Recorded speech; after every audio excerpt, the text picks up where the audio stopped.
నమస్తే. దూరదర్శన్ సప్తగిరి సమర్పించే ప్రత్యేక బడ్జెట్ కార్యక్రమానికి స్వాగతం.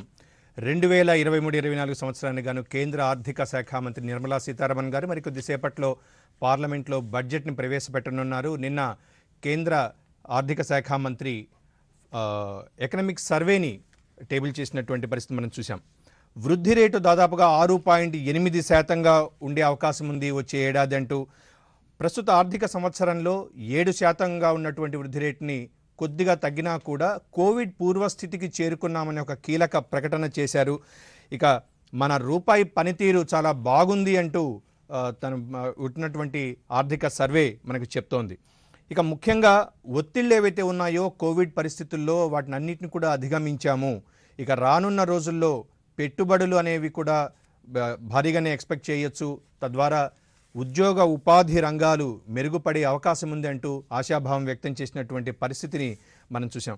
మరీ ముఖ్యంగా ఈ ఆర్థిక సర్వే గణాంకాలని ఒకసారి మనం పరిశీలిస్తే గత సంవత్సరంతో పోలిస్తే ఈ సంవత్సరం ఆశాజనకంగానే ఉండొచ్చు. ఇక పన్ను ఆదాయాలు కూడా ఆశించిన మేరకు పన్ను ఆదాయాలు కానీ పెట్టుబడి వ్యయాలు ఆర్థిక క్రమశిక్షణ ఉంటుంది. కాకపోతే ఎలా ఉండబోతుంది ఈ బడ్జెట్ అనేది మరి కాసేపట్లో నిర్మలా సీతారామన్ గారు మన ముందు ప్రజెంట్ చేయబోతున్నారు.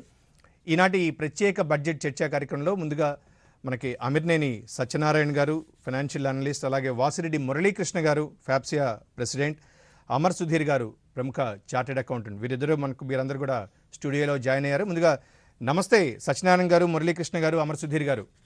సత్యనారాయణ గారు, ఈ నిన్న ప్రకటించినటువంటి ఈ ఎకనామిక్ సర్వే మీద మీ అభిప్రాయం ఏంటి? ఎలా ఉండబోతోంది? కోవిడ్ పూర్వ పరిస్థితులకు చేరుకున్నామనే ఒక కీలక ప్రకటన కొంత ఆశాజనకంగా ఉన్నప్పటికీ వాస్తవ పరిస్థితులు, ఫైనాన్స్ మినిస్టర్ ఇచ్చినటువంటి భరోసా ఏ రకంగా ఉండబోతుందని మీరు ఎక్స్పెక్ట్ చేస్తున్నారు?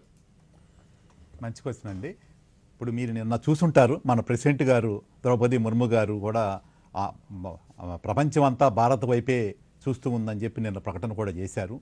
కోవిడ్ ముందు పరిస్థితులు కూడా దాదాపు అదే పరిస్థితులు నిలిచినాయి. ముందైతే ఎలా ఉన్నాయో అదే పరిస్థితులు ఇప్పుడు మనం స్థిరపడి ఉన్నాము. అలాగే ఎక్స్పోర్ట్స్ కొంచెం తగ్గిన మిగతా వాటిల్లో కూడా బాగానే ఉంది. మీరు అన్నట్టుగా వృద్ధి రేటు పోయిన సంవత్సరం 8.7% ఉన్నది. ఈ సంవత్సరం 22-23కి 6-7% ఉంటుంది. అలాగే ఎకనామిక్ సర్వే ప్రకారంగా 6-6.8% వరకు వృద్ధి రేటు ఉంటుందని చెప్పి ఆశాజనకంగా అనంత నాగేశ్వరన్ అని సర్వేయర్ ప్రెసిడెంట్ గారు చెప్పడం జరిగింది. ఇప్పుడు డెఫినెట్గా ప్రపంచం అంతా భారతదేశం వైపు చూడటం ఎటువంటి ఆశ్చర్యం లేదు. మనకు భారతదేశం జనాభానే మనకి మెయిన్, మనకు బలము. అందులో యూత్ చాలా బలం అన్నమాట. మొత్తం 16% 18 సంవత్సరాల నుంచి 24% వరకు ఉన్నారు. అటువంటిది భారతదేశంలో 2026కి ప్రపంచంలోనే యూత్ అగ్రస్థానంలో ఉండబోతుంది. ఆ యూత్ ఎప్పుడైతే మనకు ఉంటుందో వాళ్ళకి చాలా వెనకాల వాళ్ళకి స్కిల్స్ కానీ మనం ఇంప్రూవ్ చేయగలిగితే ఆటోమేటిక్గా యూత్ కూడా ఎక్కువ అభివృద్ధిలో పాలు పంచుకుంటారు. అలాగే మీకు మెయిన్ వరీ ఏంటంటే జీడిపిలో ఒక ఫిజికల్ డిఫిసిట్ కూడా మనకి 6 జీడిపి రేట్ ఇప్పుడు ప్రపంచం మీ అందరికీ తెలుసు. అలాగే ఇప్పుడు కోవిడ్ పరిస్థితుల తర్వాత ఎమ్మటే యుక్రెయిన్ వార్ యుద్ధం రావటం, అలాగే ప్రపంచం మొత్తం ఏంటంటే ద్రవ్యోల్బణం ఎక్కువగా అవ్వటము, యుద్ధం రష్యా యుక్రెయిన్ యుద్ధం రావటం వలన ప్రపంచం అంతా కుదేలవుతుంది. మిగతా దేశాలన్నీ కూడా జీడిపి రేటు పెద్దగా లేదు. మనది ఒకటి 7% సుమారు, చైనా 5.2%తో ప్రపంచంలోనే సగం జీడిపి వృద్ధి రేటు ఈ 2 దేశాల నుంచే వస్తుంది. ఆయన ఉద్దేశం ఏంటంటే మనం ముందు అభివృద్ధి చెందిన దేశం కాకుండా అభివృద్ధి చెందే దేశంగా మనం ఇంకొక 25 సంవత్సరాల్లో మనం ముందుకు వెళ్తామని భావిస్తున్నారు. ఇది చేయాలంటే మౌలిక ధనము అలాగే క్యాపిటల్ ఎక్స్పెండిచర్ మీద ఎక్కువ మనం స్పెండ్ చేస్తే. యాక్చువల్గా సత్యనారాయణ గారు, IMF ఇచ్చిన 6.1 కంటే కూడా కొద్దిగా మెరుగైన ఫలితాలే వచ్చాయని చెప్పి భావించవచ్చా? భావించండి. ఇప్పుడు ఎందుకంటే ఇప్పుడు మనకి 7% మనం చూపించబోతున్నాం 22-23 సంవత్సరంలో. అలాగే 23-24 కూడా 6-6.8 అయినా రిజర్వ్ బ్యాంక్ ఆఫ్ ఇండియా కానీ నిన్న బడ్జెట్లో చెప్పిన దాని ప్రకారం 6.5% అనేది మనకి జీడిపి వృద్ధి రేటు డెఫినెట్గా మనకు ఉండబోతుందండి. అలాగే ఎకనామిక్ సర్వేలో కూడా చాలా మంచి పాయింట్ చెప్పారు. ఇప్పుడు అగ్రికల్చర్లో కూడా చాలా ముందు గ్రోత్ మనం గత 2014 నుంచి మంచి గ్రోత్ కనపడుతున్నాము. యావరేజ్న 3.5% చెప్తూ మనం గ్రోత్ చూపిస్తున్నాము. మనకి దేశం ముఖ్యంగా ఏంటంటే మనకి 50% అగ్రికల్చర్ మీదే ఆధారపడి ఉన్నారు. మన జనాభా మొత్తం అగ్రికల్చర్ మీద ఆధారపడి ఉన్నారు.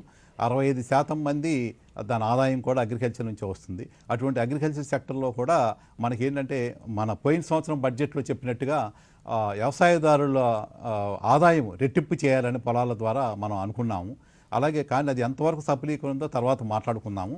అంటే దరిదాపు ఏంటంటే మన ఈ కామన్ మినిమం ప్రైస్ ఏంటంటే మన వ్యయం కన్నా ఒక 50% ఎక్కువ ఉండాలి. అంటే దరిదాపు మనం 100 రూపాయలు ఖర్చు అయితే ఒక 50% పెంచుకుని 150 రూపాయల చొప్పున మనకి గిట్టుబాటు ధర కల్పిస్తే గానీ రైతుకి గిట్టుబాటు కాదు.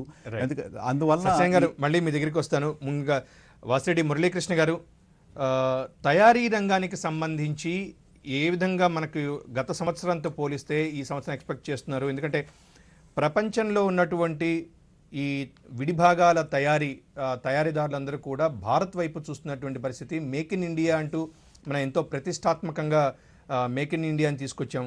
దాదాపు 25% వృద్ధి రేటు మనం ఎక్స్పెక్ట్ చేసినా కూడా, సరే కోవిడ్ పరిస్థితులు ఇవన్నీ కొంత ప్రతికూల వాతావరణం ఉన్నా కూడా తయారీ రంగం మాత్రం నిలదొక్కుంది. దేశ ఆర్థిక వ్యవస్థలో తనదంటూ ఒక సిగ్నిఫికెంట్ పోర్షన్ని చూపించింది. సో ఈసారి మీరు ఎట్లా ఎక్స్పెక్ట్ చేస్తున్నారు? ముఖ్యంగా ఈ చిన్న మధ్య తరహా పరిశ్రమలకు సంబంధించి ఈ ఎకనామిక్ సర్వేని మీరు ఎలా అనలైజ్ చేస్తారు మురళీకృష్ణ గారు? సూక్ష్మ చిన్న మధ్య తరహా పరిశ్రమలకు ప్రస్తుతం ఎగుమతుల్లో కొద్దిగా ఇబ్బందులు ఉన్నాయండి. ఎగుమతులు తగ్గటం వలన కొద్దిగా పరిశ్రమలకి ఉత్పత్తి తగ్గుతూ ఉన్నప్పటికీ విదేశీ సంస్థలు మన దేశంలో తయారీ రంగంలో కాలుపెట్టడంతో కాంట్రాక్ట్ మ్యానుఫ్యాక్చరింగ్ని ఎంఎస్ఎంఈ సెక్టర్ అందిపుచ్చుకోవడానికి అవకాశాలు కనిపిస్తున్నాయి. అయితే ప్రస్తుతం ఎంఎస్ఎంఈకి ఉన్న పెద్ద సమస్య వర్కింగ్ క్యాపిటల్.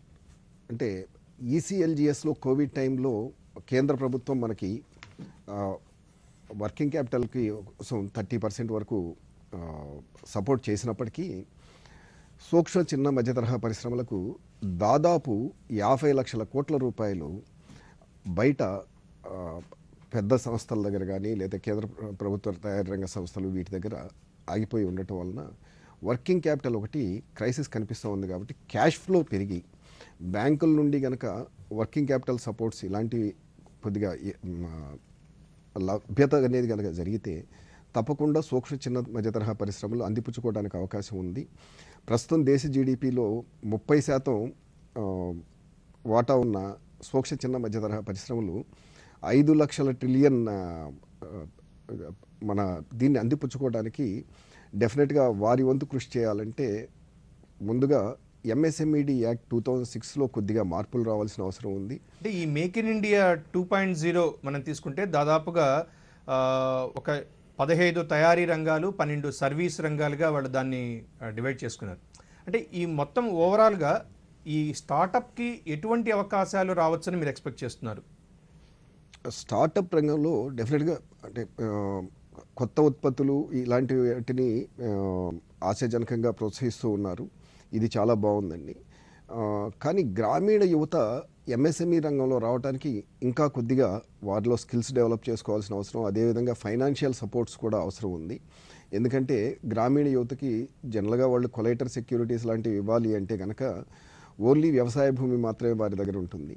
కానీ మన ఆర్బీఐ నిబంధనల ప్రకారం వ్యవసాయ భూములను బ్యాంకులు కొలైటర్ సెక్యూరిటీగా తీసుకోలేవు. కాబట్టి గ్రామీణ యువత కూడా దీనిలో పాలు పంచుకోవడానికి డెఫినెట్గా ఈ ఆర్బీఐ నామ్స్లో కొద్దిగా మార్పులు అనేది కనుక ఏర్పడితే మన దగ్గర ఉన్న యువత ఈ ఉత్పత్తి రంగంలో, తయారీ రంగంలో, అదేవిధంగా సేవా రంగంలో కూడా చక్కగా పాలు పంచుకోవడానికి అవకాశం. ఈ పిఎల్ఐ ఎలాంటి పరిస్థితిని మనకు కల్పించింది అనుకోవచ్చు? ఈ ప్రాఫిట్ లింక్డ్ ఇన్సెంటివ్ది వాటి వల్ల ఏదన్నా వాస్తవ దృక్పథంలో మనకి అనుకూలంగా ఉందా, లేకపోతే ఇంకా మెరుగుపడాల్సినటువంటి అవసరం ఉందంటారా మురళీకృష్ణ గారు?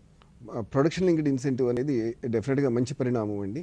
దీనివలన ఉత్పత్తి పెరుగుతూ ఉంటుంది. కానీ మన దగ్గర ఈ ప్రొడక్షన్ లింక్డ్ ఇన్సెంటివ్ వచ్చిన తర్వాత ఈ ద్రవ్యోల్బణ్యం కారణంగా కానీ, కమోడిటీస్ రేట్ పెరుగుతూ ఉండటం కానీ, లేదు కోవిడ్ ఇంపాక్ట్, వీటన్నిటి వలన ఎప్పటికప్పుడు ముడి సరుకు రేట్లు ఎక్కువగా పెరిగిపోతూ ఉండటం జరిగిందనమాట.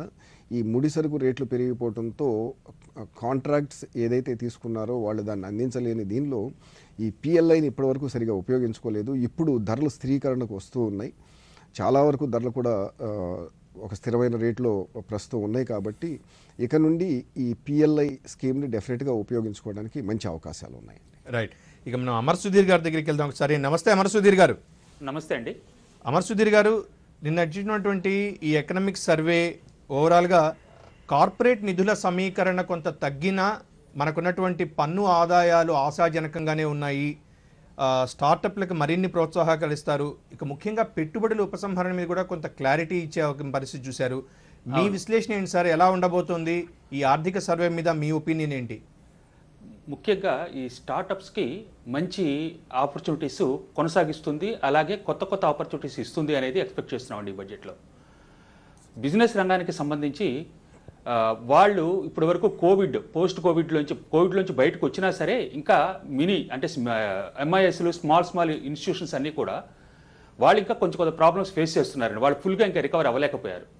సో ఈ స్టార్టప్స్కి కానీ, స్మాల్ బిజినెస్ ఆర్గనైజేషన్స్కి కానీ ప్రోత్సాహాలు కనుక మనకు నిర్మలా సీతారామన్ గారు మనకు బడ్జెట్లో ప్రవేశపెడితే వాళ్ళకి మంచి ఆశాజనకంగా ఉంటుంది. బిజినెస్ గ్రోత్ చాలా బాగుంటుందండి. నెక్స్ట్ రాబోయే సంవత్సరంలో ఎక్స్పోర్ట్స్ తగ్గచ్చు అని గవర్నమెంట్ ఎక్స్పెక్టేషన్ చేస్తుందండి. ఎక్స్పోర్ట్స్ తగ్గినా కూడా ఓవరాల్ డెవలప్మెంట్ బాగుంటుంది అన్నది కూడా ఉంది. ఫారిన్ అనలిస్టులు కూడా భారత్ది 6.1% కంటే తగ్గదు నెక్స్ట్ ఇయర్. మన వాళ్ళు 6 to 6.8 అని చెప్పినా కూడా 6.1% కంటే భారత్ ఇది తగ్గదు అని చెప్పి కన్ఫర్మ్ చేస్తున్నారు. So still we are the largest, అంటే అతిపెద్ద డెవలపింగ్ కంట్రీ కింద మనం తీసుకోవచ్చండి. దీని మూలంగా ఏంటంటే మనకి ఆల్రెడీ ఇన్ఫ్రాస్ట్రక్చర్స్, మేజర్ హైవేస్ అన్ని అండర్టేక్ చేశారు. 1 by 1 వర్క్స్ కూడా కంప్లీట్ చేస్తున్నారు. సో ఇన్ఫ్రాస్ట్రక్చర్ ఫెసిలిటీస్ కూడా బాగా గవర్నమెంట్ కాన్సన్ట్రేట్ చేస్తోంది. ఇది గత 2 సంవత్సరాల నుంచి ఆల్రెడీ స్టార్ట్ చేశారు కాబట్టి న్యూ స్టార్టప్స్కి చాలా ప్రయోజకరంగా ఉంటుంది. At the same time space రంగంలో కానీ, అలాగే దీనిలో డిఫెన్స్ రంగంలో కానీ ప్రైవేట్ సెక్టార్కి పర్మిట్ చేశారు. ఈ ప్రైవేట్ సెక్టార్కి పర్మిట్ చేయటం మూలంగా మేజర్ కంపెనీస్ డైరెక్ట్గా సప్లై చేస్తున్నా దానికి అలైడ్ ఇండస్ట్రీస్, ఈ స్టార్టప్స్, వాటికి ప్రోడక్ట్స్ సప్లై చేసే కంపెనీస్ భారీగా వృద్ధి చెందే అవకాశం ఉంది. దీని మూలంగా ఎంప్లాయ్మెంట్ ఆపర్చునిటీస్ పెరుగుతాయి, పబ్లిక్ అట్ లార్జ్కి చాలా బాగుంటుంది అనేది. ఇక్కడ మనకు యాక్చువల్గా ఈ బహుళ అంచెల పన్ను వ్యవస్థ అనేది కొంత సింప్లిఫై అవ్వాల్సినటువంటి అవసరాన్ని కూడా ఎకనామిక్ సర్వేలో కొంత పేర్కొన్నారు. ఎలా అంటే అటువంటి ప్రయత్నాలు ఏమైనా జరిగే అవకాశం ఉందంటారా? అంటే మల్టీ లెవెల్ ట్యాక్సింగ్ దానికి సంబంధించి. హలో, యా, ఒకసారి మనం మురళీకృష్ణ గారు, ఇందాక అమర్ సుధీర్ గారు చెప్పినట్టుగా కొంత ఆశాజనక పరిణామం ఉన్నప్పటికీ కూడా కొంత నిజంగా అంటే ఈ మల్టీ లెవెల్ ట్యాక్సేషన్ ఏదైతే ఉందో దాన్ని కానీ, లేకుంటే పన్ను వివాదాల కారణంగా ఏర్పడే అస్థిరతలు, ఇప్పుడు దాకా ఉన్నటువంటిది ఈ ఏదైనా ఒక రెజల్యూషన్ ఉంటే దాన్ని నుంచి బయటికి రావడానికి మనకి టైం గ్యాప్ ఎక్కువ తీసుకుంటుంది. సో వీటిని అడ్రస్ చేయాల్సినటువంటి అవసరాన్ని మనం అక్కడ చూసాం. సో దాన్ని అడ్రస్ ఎంతవరకు మనం చూసుకోవచ్చు? అది ఎటువంటి వ్యవస్థ రావాలి? ఈ పన్ను వ్యవస్థలో వచ్చేసండి ముఖ్యంగా ఎంఎస్ఎంఈ రంగం ఫైనాన్షియల్ ఇల్లిటరేట్స్ అండి. ఈరోజు జిఎస్టీలో పెను మార్పులు, ప్రతిసారి మార్పు సంభవిస్తున్నప్పుడు ఆ మార్పుని ఇమ్మీడియట్గా అందిపుచ్చుకోవడానికి ఎంఎస్ఎంఈ రంగం కొద్దిగా కష్టపడవలసిన పరిస్థితి ఏర్పడుతోంది. దానికి కారణం ఏంటంటే వీరికి ట్యాక్సేషన్ మీద అవగాహన కొద్దిగా తక్కువ ఉంటుంది. ఈవెన్ డిపార్ట్మెంట్ ఆఫీసర్స్కే అవగాహన రావడానికి టైం పడుతూ ఉన్న టైంలో ఉత్పత్తి మీద, అదేవిధంగా మార్కెటింగ్ మీద, కొనుగోలు మీద, అన్నిటి మీద కూడా ఒక్కరే కాన్సన్ట్రేట్ చేసే ఎంఎస్ఎంఈ రంగం పూర్తిగా ఈ పన్నును అవగాహన చేసుకోవడానికి కొద్దిగా టైం పడుతుంది. ఇలాంటి ఇబ్బందులు లేకుండా ఉండాలి అంటే మల్టీ లెవెల్ ట్యాక్సెస్ కాకుండా సింగిల్ ఎంట్రీ ట్యాక్స్గా ఉంటే చాలా బాగుంటుంది. ఎందుకంటే సమయాన్నంతా కూడా టెక్నాలజీ అప్గ్రేడేషన్ మీద, లేదు ప్రొడక్షన్ మీద, వీటన్నిటి మీద కూడా కేటాయించుకోవడానికి ఈ పాస్ విధానం కావచ్చు, లేకుంటే ఈ inter board, ministerial board certification కావచ్చు, ఇవన్నీ కూడా కొంత సరళీకృతం అయితే ఇంకొంత ఊపునిచ్చేటటువంటి అవకాశం ఉంది. మనకి వైజాగ్ నుంచి ప్రొఫెసర్ కళ్యాణ్ గారు IIM Indian institute of management నుంచి మనకి అందుబాటులో ఉన్నారు. నమస్తే ప్రొఫెసర్ కళ్యాణ్ గారు. కళ్యాణ్ గారు నమస్తే అండి.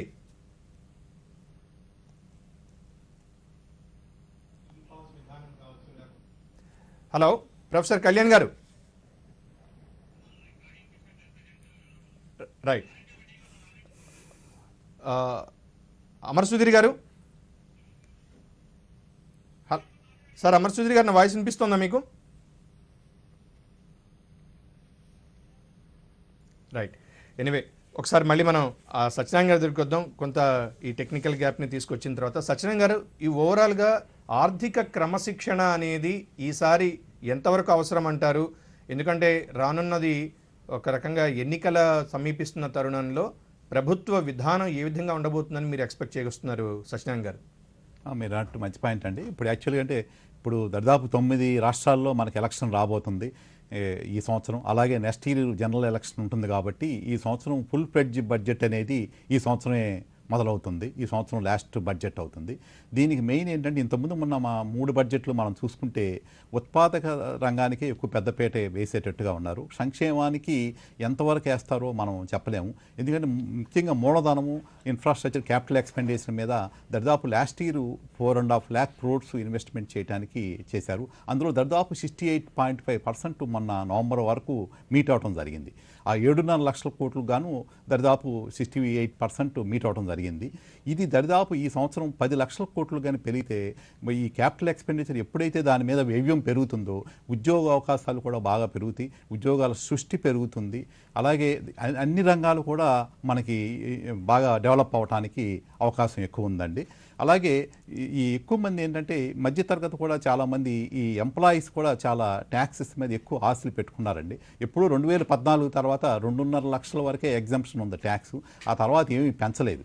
ఇప్పుడు ఏమనుకుంటున్నారంటే అందరూ ఒక 5 లక్షల వరకు పెంచితే ఇప్పుడు దాని వరకు వెసులుబాటుగా ఉంటుంది. ఎందుకంటే ఈ కోవిడ్ తర్వాత విపరీతమైన ఖర్చులు పెరిగిపోవటం, ఇన్ఫ్లేషన్ పెరిగిపోవటం, అలాగే ఈ మధ్య మీరు చూసుంటారు మన ఎకనామిక్ సర్వేలో కూడా రేషియోలో దాదాపు 309 డిస్ట్రిక్ట్లు సర్వే చేస్తే అందరూ చెప్పింది అంటే 25% ఆదాయం తగ్గిపోవటం జరుగుతుంది. అలాగే సేవింగ్స్ కూడా తగ్గుతుంది దానివల్ల.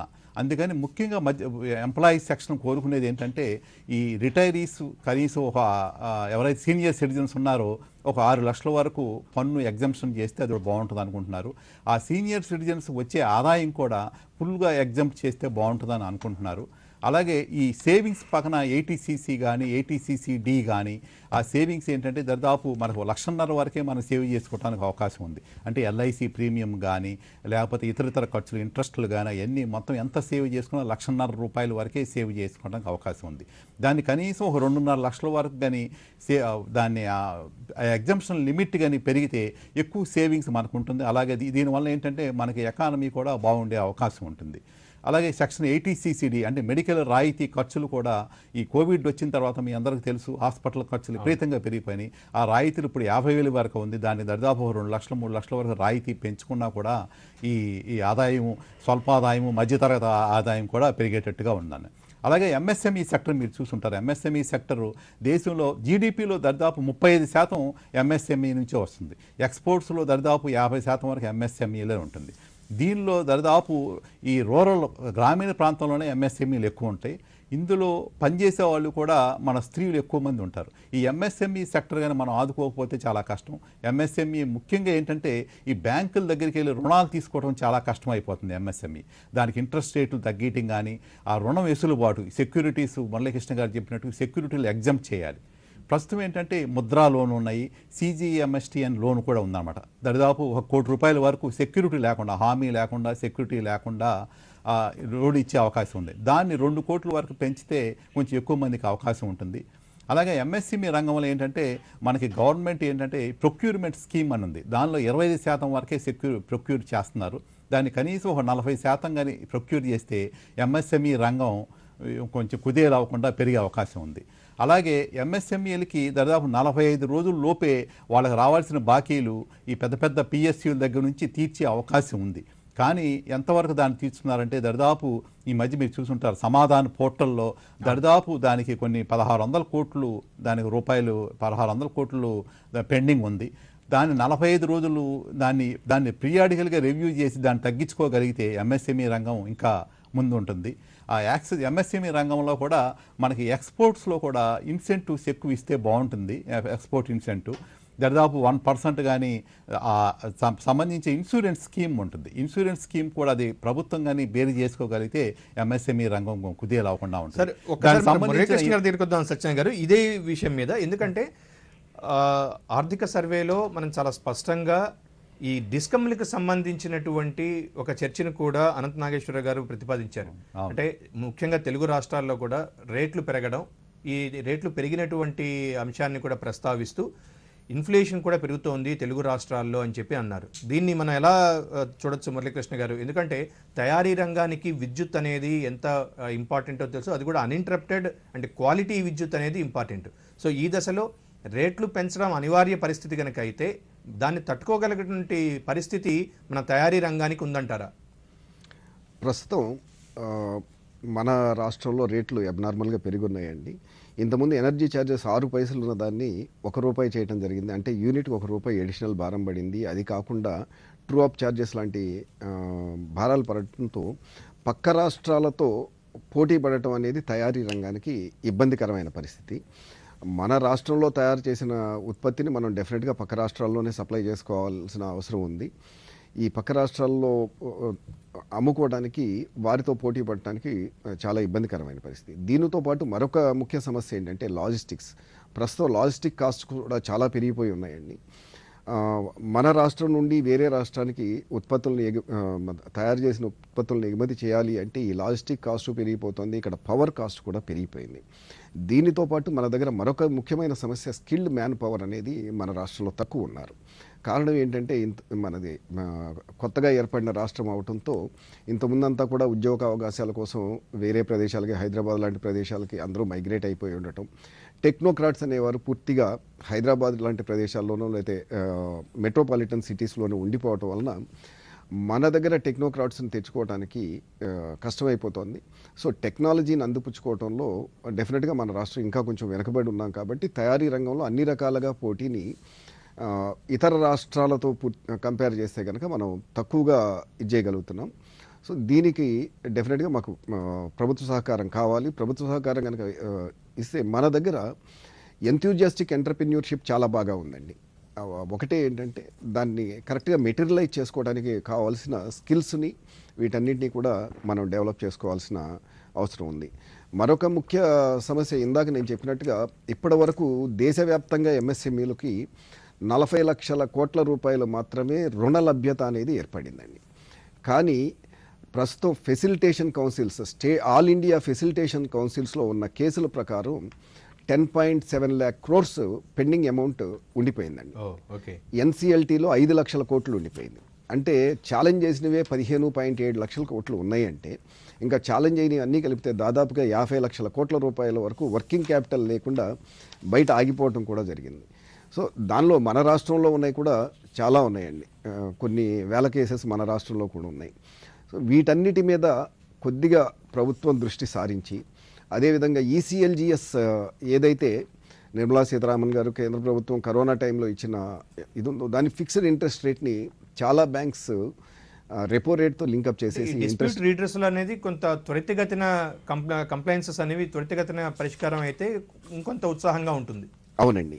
దీనికి ఎంఎస్ఎంఈడి యాక్ట్ 2006లో కొన్ని మార్పులు చేయడంతో పాటు రాష్ట్ర ప్రభుత్వాలకు కేంద్ర ప్రభుత్వం కనుక ఈ ఫెసిలిటేషన్ కౌన్సిల్స్లో cases within the stipulated time clear చేసిన వాటికి ప్రోత్సాహకాలు కనుక ప్రకటిస్తే ఎంఎస్ఎంఈకి రావాల్సిన డబ్బులు ఈ 45 రోజుల్లో వాళ్ళు పే చేయకపోయినప్పటికీ కౌన్సిల్లో మనం ఛాలెంజ్ చేసినప్పుడు 90 రోజుల్లో అవార్డు కనుక వస్తే ఇమీడియట్గా వర్కింగ్ క్యాపిటల్ అనేది లభిస్తూ ఉంటుంది. దీనితో పాటు ఇంకొక ఇదేంటంటే ఇప్పుడు కౌన్సిల్స్ ఉన్నప్పటికీ కూడా కౌన్సిల్ దగ్గర పవర్ లేదండి. కౌన్సిల్ దగ్గర పవర్ లేకపోవడంతో ఈ అవార్డుని చాలామంది ఛాలెంజ్ చేస్తున్నారు, లేకపోతే ఇగ్నోర్ చేస్తున్నారు. ఈ ఇగ్నోర్ చేసిన కేసెస్లో మళ్ళీ కోర్టుకు వెళ్ళటం అనేది ఎంఎస్ఎంఈ రంగంలో ఉన్న చిన్న చిన్న పారిశ్రామికవేత్తలకి చాలా ఇబ్బందికరమైన విషయం. కాబట్టి దీని గైడ్ లైన్స్ కూడా అంటే 2006లో ఉన్న గైడ్ లైన్స్ని ఇప్పుడు మార్పు చేయాలి. ఇది యాక్చువల్గా ఎంఎస్ఎంఈకి చాలా ఉపయోగకరమైన యాక్ట్ కానీ దీనిలో కొన్ని మార్పులు అంటే కాలానుగుణమైన మార్పులు రావాల్సిన అవసరం ఉంది. దాన్ని కూడా మేము కేంద్ర ప్రభుత్వం నుంచి ఇప్పుడు ఎక్స్పెక్ట్ చేస్తాం. సత్యనారాయణ గారు, అనంత నాగేశ్వరన్ గారు ఒక కీలకమైనటువంటి వ్యాఖ్య చేశారు. మార్చి నాటికి 3.5 లక్షల కోట్ల రూపాయల డాలర్ల మైలురాయిని మన భారతదేశం చేరుకోబోతోంది అంటూ. సో గత దశాబ్దం 30 సంవత్సరాల గణాంకాలను కనుక ఒక్కసారి అనలైజ్ చేస్తే 9% వృద్ధి నమోదు చేసిందని కూడా తను పేర్కొన్నారు. అంటే ఎక్స్పెక్టేషన్స్ కూడా అలాగే ఉన్నాయి. దాదాపుగా 25-26 నాటికి దాదాపు 5 లక్షల ట్రిలియన్ మార్కెట్కి కోట్ల డాలర్లకి మనం చేరుకోవచ్చు ఇదని చెప్పని. అంటే మారకం విలువ ఒక పక్క రూపాయితో డాలర్ మారకం మనకి ఆందోళనకరంగా పరిస్థితిగా ఉంది అని చెప్పి మార్కెట్లో వినిపిస్తున్నటువంటి వ్యాఖ్యలని ఇప్పుడు అనంతనాగేశ్వర గారు ఇచ్చినటువంటి స్టాటిస్టిక్స్ని మనం కంపేర్ చేస్తే దీన్ని ఎలా మనం అనలైజ్ చేసుకోవచ్చు సత్యనారాయణ గారు? మీరు అన్నట్టు ఇప్పుడు మనకి ఓవరాల్గా ఎక్స్పోర్ట్స్ అయ్యి ఎగుమతులు అయ్యి తగ్గినట్టుగా కనిపిస్తున్నా, ఇంపోర్ట్స్ పెరిగినట్టు అనిపిస్తున్నా, ఓవరాల్గా మీరు కంపారిటివ్గా 10 years ఫిగర్స్ తీసుకుంటే ఎగుమతుల్లో బాగా మనం అభివృద్ధి చెందామండి. మనకి ఇతర దేశాల్లో చాలా అభివృద్ధి చెందాం. ఇప్పుడు ప్రస్తుతం ఏంటంటే కరోనా దృష్ట్యా ఎప్పుడైతే అభివృద్ధి చెందిన దేశాలు అమెరికా కానీ యూరోప్ కానీ ఎక్కడైతే వాళ్ళ ఎకానమీ బాగాలేదు కాబట్టి ఎక్స్పోర్ట్స్ తగ్గినాయి. అందువలన ఇంపోర్ట్స్ కూడా ఏంటంటే మనం చైనా నుంచి ఎక్కువగా డిపెండ్ అయ్యాం. చైనా నుంచి మనం అది తగ్గించుకోవాలండి. ఇప్పుడు ఎక్స్పోర్ట్స్ మనం ఎలక్ట్రానిక్ గూడ్స్ వరకు మనం బాగా ముందున్నాం తప్పితే మిగతా వాటిల్లో పెట్రోలియం ప్రోడక్ట్స్లో కొంచెం ముందున్నాం, మిగతా వాటిలో వెనకబడి ఉన్నాం. ఎక్కడైతే మనం ఇంపోర్ట్స్ ఎక్కువ చేసుకుంటున్నామో దాన్ని మనం దాన్ని మేక్ ఇన్ ఇండియాలో మనం స్వదేశంలో మనం తయారు చేసుకుంటే డెఫినెట్గా మనం ఆ డెఫిసిట్ అనేది, కరెంట్ అకౌంట్ డెఫిసిట్ అనేది మనం తగ్గించుకోవచ్చు అండి. మీరు అన్నట్టు దీనివల్ల డాలర్ మీద కూడా ఒత్తిడి ఎక్కువైందండి. ఎప్పుడైతే మనం ఎగుమతులు తగ్గి దిగుమతులు పెరుగుతున్నాయో ఆటోమేటిక్గా మన కరెంట్ అకౌంట్ డెఫిసిట్ వస్తుంది. ఈ డెఫిసిట్ వల్ల ఏంటంటే డాలర్ను మనం కంట్రోల్ చేయడానికి రిజర్వ్ బ్యాంక్ ఆఫ్ ఇండియా విరివిగా వాడాల్సి వస్తుంది. ఇప్పుడు ఆల్రెడీ మన దగ్గర విదేశీ మారక ద్రవ్య నిధులు 538 మిలియన్స్ ఉన్నాయండి. ఇది దరిదాపు ఒక 10 సంవత్సరాల వరకు రిజర్వ్స్ మనకు బాగా ఉన్నట్టే. కాబట్టి మనం ఎప్పుడైతే మనం ఈ పిఎల్ఐ రంగాల్లో ఎప్పుడైతే మనం ప్రోత్సహిస్తున్నామో, పిఎల్ఐ అనేది దాదాపు 14 రంగాల్లో మనం ఆల్రెడీ గవర్నమెంట్ ఇచ్చారండి. ముందు 3 రంగాలు ఇచ్చి తర్వాత 14 రంగాలు పెంచారు. ఇంకా ముందు కూడా ఏంటంటే టాయ్స్లు కానీ లేకపోతే తోలు పరిశ్రమలు కానీ ఇటువంటి వాటికి కూడా పెంచితే ఇంకా ఎక్కువ వచ్చే ఉత్సాహాలు ఉన్నాయండి, ఎక్కువ ప్రోత్సాహాలు ఉన్నాయండి. ఎప్పుడైతే మనం ప్రోత్సహిస్తామో ఈ ఫారిన్ ఇన్వెస్ట్మెంట్స్ కూడా మనకి ఇండియాలో వచ్చేసి ఎక్కువ పెట్టుబడులు పెట్టే అవకాశం ఉందండి. ఆ పెట్టుబడుల వల్ల ఆటోమేటిక్గా డాలర్ ఎప్పుడైతే మనకి స్ట్రెంగ్తన్ అవుతుందో, రూపీ కానీ ఎప్పుడైతే మనకి స్ట్రెంగ్తన్ అవుతుందో ఆటోమేటిక్గా మనం ఈ దీనిలోంచి విదేశీ మారక ద్రవ్యంలోంచి మనకి కంట్రోల్ వస్తుందండి. ముఖ్యంగా ఎందువల్ల వచ్చిందంటే ఈ వార్ వల్ల ఏమవుతుందంటే ఈ ఆయిల్ రేట్లు, ఈ ఉక్రెయిన్ వార్ల వల్ల ఆయిల్ రేట్లు పెరగటం, అలాగే మనకి సంబంధించిన గ్యాస్ రేట్లు పెరగటం వల్ల రేట్లు ఎక్కువ పెరగటం వల్ల ఆటోమేటిక్ ఒత్తిడి ఎక్కువ పెరిగిందండి. రానున్నటువంటి రోజులు మాకు కొంత ఆశాజనకంగానే ఉన్నట్టు అనిపిస్తోంది. మనకు ప్రస్తుతం Indian institute of management Vizag నుంచి ప్రొఫెసర్ కళ్యాణ్ గారు అందుబాటులో ఉన్నారు. వైజాగ్ నుంచి. నమస్తే కళ్యాణ్ గారు. కళ్యాణ్ గారు నమస్తే అండి. నమస్తే అండి. కళ్యాణ్ గారు, నిన్న అనంత నాగేశ్వరన్ గారు ఇచ్చినటువంటి ఎకనామిక్ సర్వేని మీరు చూసుంటారు. భారతదేశం ప్రపంచ దేశాల ఆశావాదాన్ని, మౌలిక రంగంపై దృష్టి, వ్యవసాయ రంగంలో ప్రగతి, పరిశ్రమలు, భవిష్యత్తు రంగాల వంటి అభివృద్ధిని 2022-23 ఒక కాంప్రహెన్సివ్గా విశ్లేషించిందనే చెప్పుకోవచ్చా? మీ విశ్లేషణ ఏంటి? ఓవరాల్గా ఈ ఎకనామిక్ సర్వే మీద మీరేం చెప్తారు కళ్యాణ్ గారు? ముందుగా నమస్కారం అండి. ప్యానలిస్టులకు కూడా నమస్కారం, ప్రేక్షకులకి. నేను ఈ ఎకనామిక్ సర్వే రిలీజ్ అయిన తర్వాత ఆయన ప్రెస్ కాన్ఫరెన్స్లో కొన్ని కీ పాయింట్స్ చూపించడం జరిగింది. ఉన్న ప్రపంచంలో ఉన్న దేశాల్లోకెల్లా భారతదేశం యొక్క గ్రోత్ గమనార్హం. అంటే ఇప్పుడు 7 ఫస్ట్ అడ్వాన్స్డ్ ఎస్టిమేట్స్ 7% అని చెప్తున్నారు. IMF వారు 6.1% అని చెప్తున్నారు. ఇట్ ఈస్ ఫెనామినల్ గ్రోత్ అనేది చెప్పుకోవాలి ఈ టైమ్స్లో. ఎందుకంటే ప్రపంచం మొత్తంలో ఆర్థిక మాంద్యం వస్తుండగా, పైగా రష్యా యుక్రెయిన్ యుద్ధం వల్ల గ్లోబల్ ఇన్ఫ్లేషన్ షూటప్ అవుతుండగా, కమోడిటీ ప్రైసెస్ పెరుగుతుండగా కూడా ఇంత గ్రోత్ ఎస్టిమేట్ వచ్చిందని అంటే అది మంచిదనే చెప్పుకోవాలి. ఆయన చెప్పడం ఏంటంటే ఒక క్రెడిట్ సైకిల్ అనేది ఇప్పుడు టర్న్ అయింది అని చెప్తున్నారు. అంటే ఫస్ట్ గ్లోబల్ క్రెడిట్ సైకిల్ ఉంది, అంటే అప్పులు తీసుకొని మన ఎకానమీ అంతా క్రెడిట్ మీదే నడుస్తుంది. ఆ క్రెడిట్ సైకిల్ ఏదైతే ఉందో అది అప్ స్వింగ్లోకి వచ్చి తర్వాత డౌన్ స్వింగ్లోకి వచ్చి మళ్ళీ ఇప్పుడు అప్ స్వింగ్లోకి వస్తుంది అన్నట్టు చెప్తున్నారు. అందుకే ఆయన చూపించినట్టుగా క్రెడిట్ గ్రోత్ పెరుగుతూ ఉంది ఇండియాలో అన్ని రంగాలకి, ముఖ్యంగా అగ్రికల్చర్ రంగానికి క్రెడిట్, అది కూడా ప్రైవేట్ ఇన్వెస్ట్మెంట్స్ పెరుగుతూ ఉన్నట్టుగా అట్లా చూపించారు. ఇంకా రాబో రోజుల్లో చూడదగ్గదే ఈ అసలు ఇండియన్ ఎకానమీ పెర్ఫార్మెన్స్ అయితే ఖచ్చితంగా బాగానే ఉంటుంది, ఎందుకంటే మౌలికమైన రిఫార్మ్స్ చేస్తున్నారు కాబట్టి. కాకపోతే ఆయన చూపించిన ఫిగర్స్లో ఎంప్లాయ్మెంట్ ఫిగర్స్ అంత ఆశాజనకంగా లేవు. మనము India's labour force participation rate only 40% మట్టుకే ఉంది.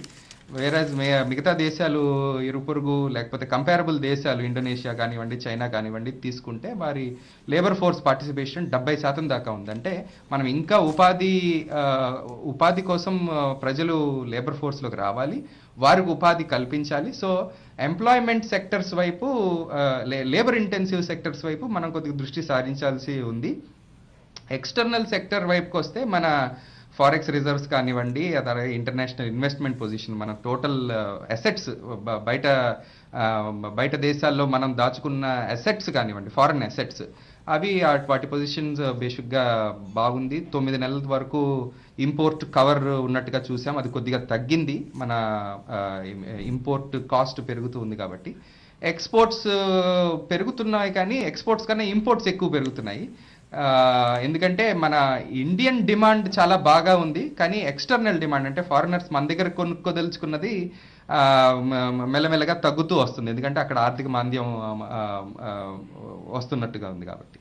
సో ఫండమెంటల్ రిఫార్మ్స్ ఏదైతే చేశారు కాబట్టి మన డొమెస్టిక్ కన్జంప్షన్ కానివ్వండి, డొమెస్టిక్ ఇన్వెస్ట్మెంట్ కానివ్వండి, మళ్ళీ గవర్నమెంట్ స్పెండింగ్ కానివ్వండి, మన ఎకానమీని ముందుకి తీసుకెళ్లేటట్టుగా కనిపిస్తున్నాయి. సో ఎంప్లాయ్మెంట్ వైపు మనం కొద్దిగా దృష్టి సారించాల్సింది. రైట్. కళ్యాణ్ గారు, మనకి ఈ మేక్ ఇన్ ఇండియా 2.0 దానికి సంబంధించి ఈ పిఎల్ఐ ప్రాఫిట్ లింక్ ఇన్సెంటివ్స్ అనేది ఎంతవరకు ఎఫెక్ట్ చూపించిందని భావించవచ్చు? రానున్న రోజుల్లో వాటి యొక్క పరిస్థితి ఏ విధంగా ఉంటుందని మీరు ఎక్స్పెక్ట్ చేస్తున్నారు? ప్రొడక్షన్ లింక్డ్ ఇన్సెంటివ్ అనేది నా సొంత అభిప్రాయంలోనూ, మీరు ఎవరిని అడిగినా కూడా it is a very well designed scheme అని చెప్పుకోవాలండి. ఎందుకంటే అది ఇన్పుట్ సబ్సిడీస్ వైపు కానీ అట్లా కానీ కాకుండా, ఎవరైతే ఇన్వెస్ట్మెంట్ అట్లాగే సేల్స్ ఇంక్రిమెంటల్గా ఇయర్ ఆన్ ఇయర్ చూపించగలరు, అంటే ఒక సంస్థ తనంతట తాను ప్రాఫిటబుల్గా మారి ప్రొడక్షన్ ఎప్పుడైతే చేయగలుగుతుందో వారికి ఇన్సెంటివ్ ఇవ్వడం జరుగుతుంది. అంటే it is picking the winners. అంటే అది ఇన్పుట్ వైపు, అంటే ప్రతి ఫర్ము ప్రొడక్టివిటీ వైపు అడుగులు వేస్తూ ఏ ఫర్మ్ అయితే ముందొస్తుందో వారికి ఇన్సెంటివ్ ఇస్తున్నారు. 14 సెక్టర్స్లో ఇచ్చిన అన్ని సెక్టర్స్లోనూ ఒకే లెవెల్లో కానివ్వండి, ఒకే లెవెల్లో ప్రోగ్రెస్ అవ్వట్లేదు. కొన్ని production linked incentive schemes close చేయబడుతున్నాయి. అంటే ఇప్పుడు ఆటో కాంపోనెంట్స్ ఉన్నాయి, అవి వాటికి ఇన్సెంటివ్ ఇచ్చారు, దాని ద్వారా ప్రొడక్షన్ జరిగింది, తర్వాత ఇన్సెంటివ్ పే చేయడం జరిగింది. కొన్ని ఇంకా నాసెంట్ స్టేజ్లోనే ఉన్నాయి. ఇప్పుడు మెడికల్ డివైసెస్ ఇచ్చారు, ఫార్మాసిటికల్స్ ఇచ్చారు, అవి ఇంకా ఆన్ గోయింగ్ ఉన్నాయి. వాటి రిజల్ట్ తర్వాతే తెలుస్తుంది. కానీ డెఫినెట్గా ఇంపోర్ట్ సబ్స్టిట్యూషన్ వైపు ఒక అడుగు, అట్లాగే ప్రొడక్టివిటీ అంటే ప్రాఫిటబిలిటీ, ప్రతి ఫర్మ్ ప్రాఫిటబుల్గా నడవాలి, బిజినెస్ చక్కగా జరగాలి అన్నట్టుగా డిజైన్ చేయబడి ఉంది. ఇంకా ఈ స్కీమ్స్ని 14 సెక్టర్సే కాకుండా ఇంకా లేబర్ ఇంటెన్సివ్ సెక్టర్స్, లైక్ ఇందాక ప్యానలిస్ట్ గారు చెప్తున్నట్టు టాయ్స్ కానివ్వండి, లేకపోతే లెదర్ కానివ్వండి, ఇంకా టెక్స్టైల్స్ని ఇంకా పొడిగిస్తే, ఇవన్నీ గార్మెంట్ మ్యానుఫ్యాక్చరింగ్ లేబర్ ఇంటెన్సివ్గా ఉంటాయి కాబట్టి అవి ఇంకా మంచి ఫలితాలను ఇస్తాయి. రైట్. థ్యాంక్ యూ కళ్యాణ్ గారు, మీతో మళ్ళీ ఇంటరాక్ట్ అవుతాను. ప్రస్తుతం మనకి CI AP vice chairman Lakshmiprasad garu లైన్లో సిద్ధంగా ఉన్నారు. నమస్తే లక్ష్మీప్రసాద్ గారు.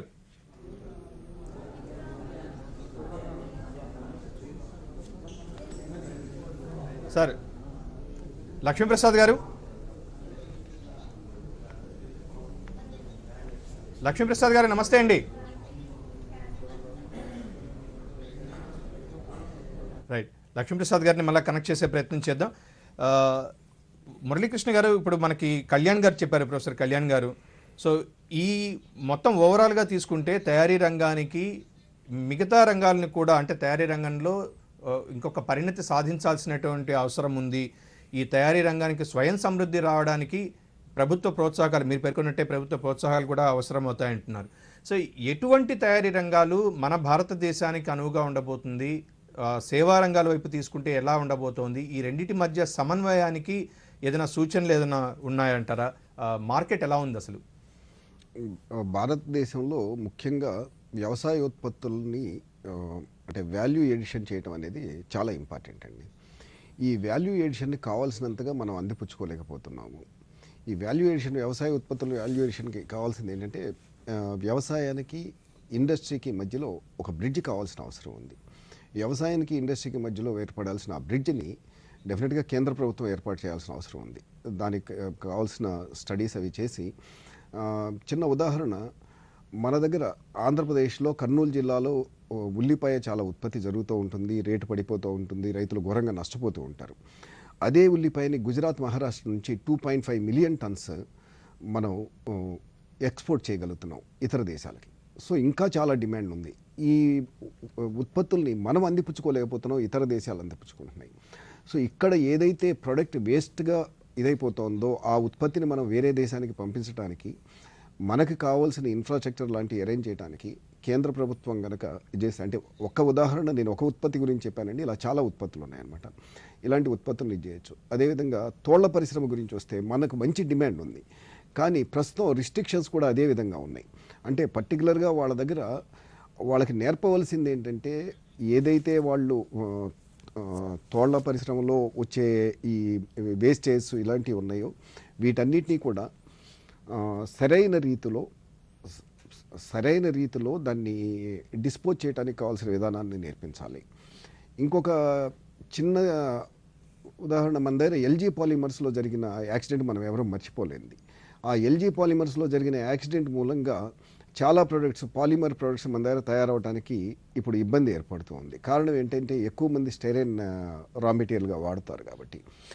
ఇలాంటి వాటిల్లో దానికి స్టోరేజ్కి దానికి సంబంధించిన మార్గదర్శకాలని కేంద్ర ప్రభుత్వం నిర్దేశించి ప్రోత్సాహకరంగా కనుక చేస్తే మన దగ్గర నుండి చాలా ఉత్పత్తులు మనం ఇతర దేశాలకి ఎగుమతి చేయగలిగే అవకాశం కూడా ఉంటుంది.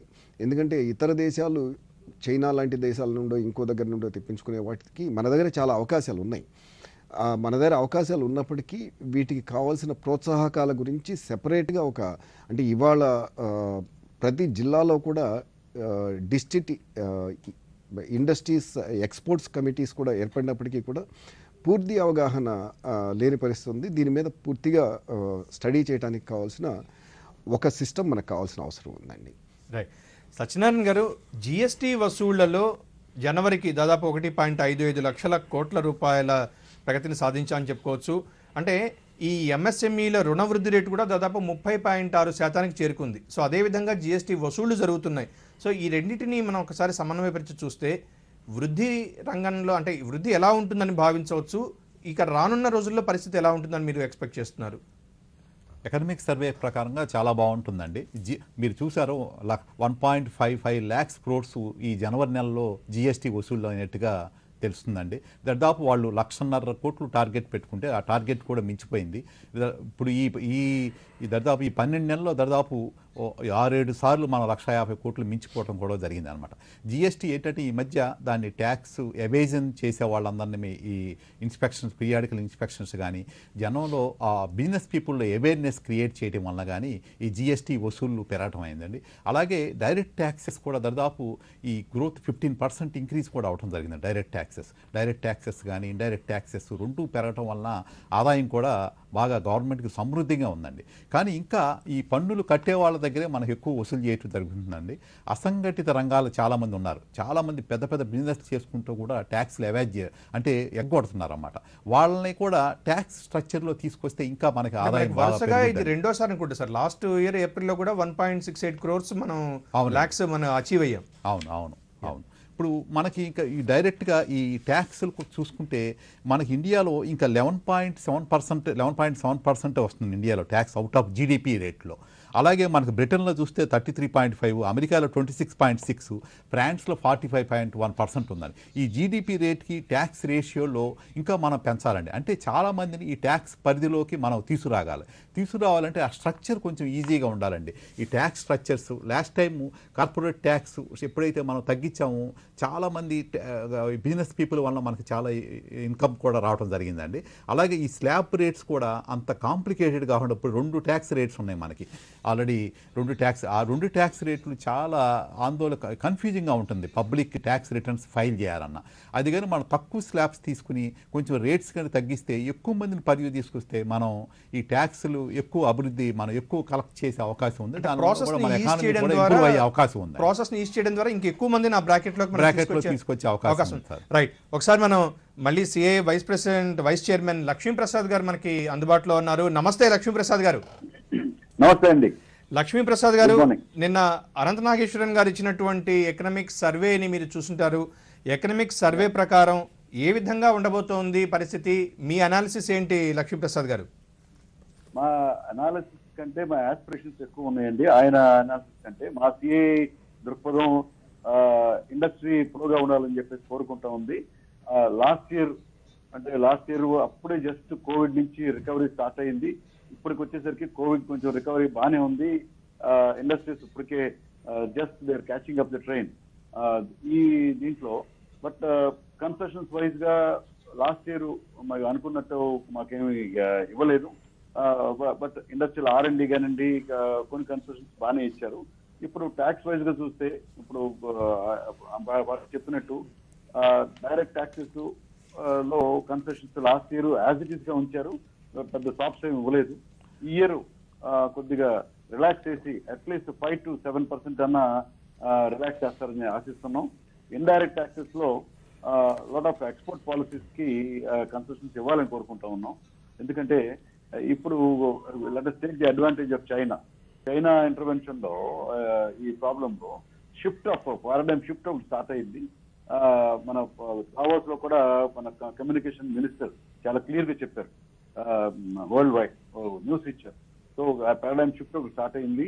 అండర్నీత్ గా ఒక టిష్యూ పేపర్ కి మాయిశ్చర్ స్టార్ట్ అయినట్టు క్రీప్ అవుతా ఉంది.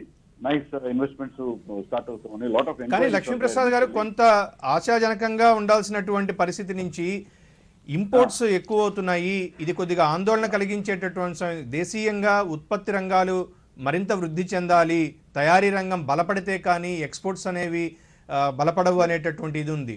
సో దీనికి ఎటువంటి ఎక్స్పెక్టేషన్ సార్ మీ నుంచి?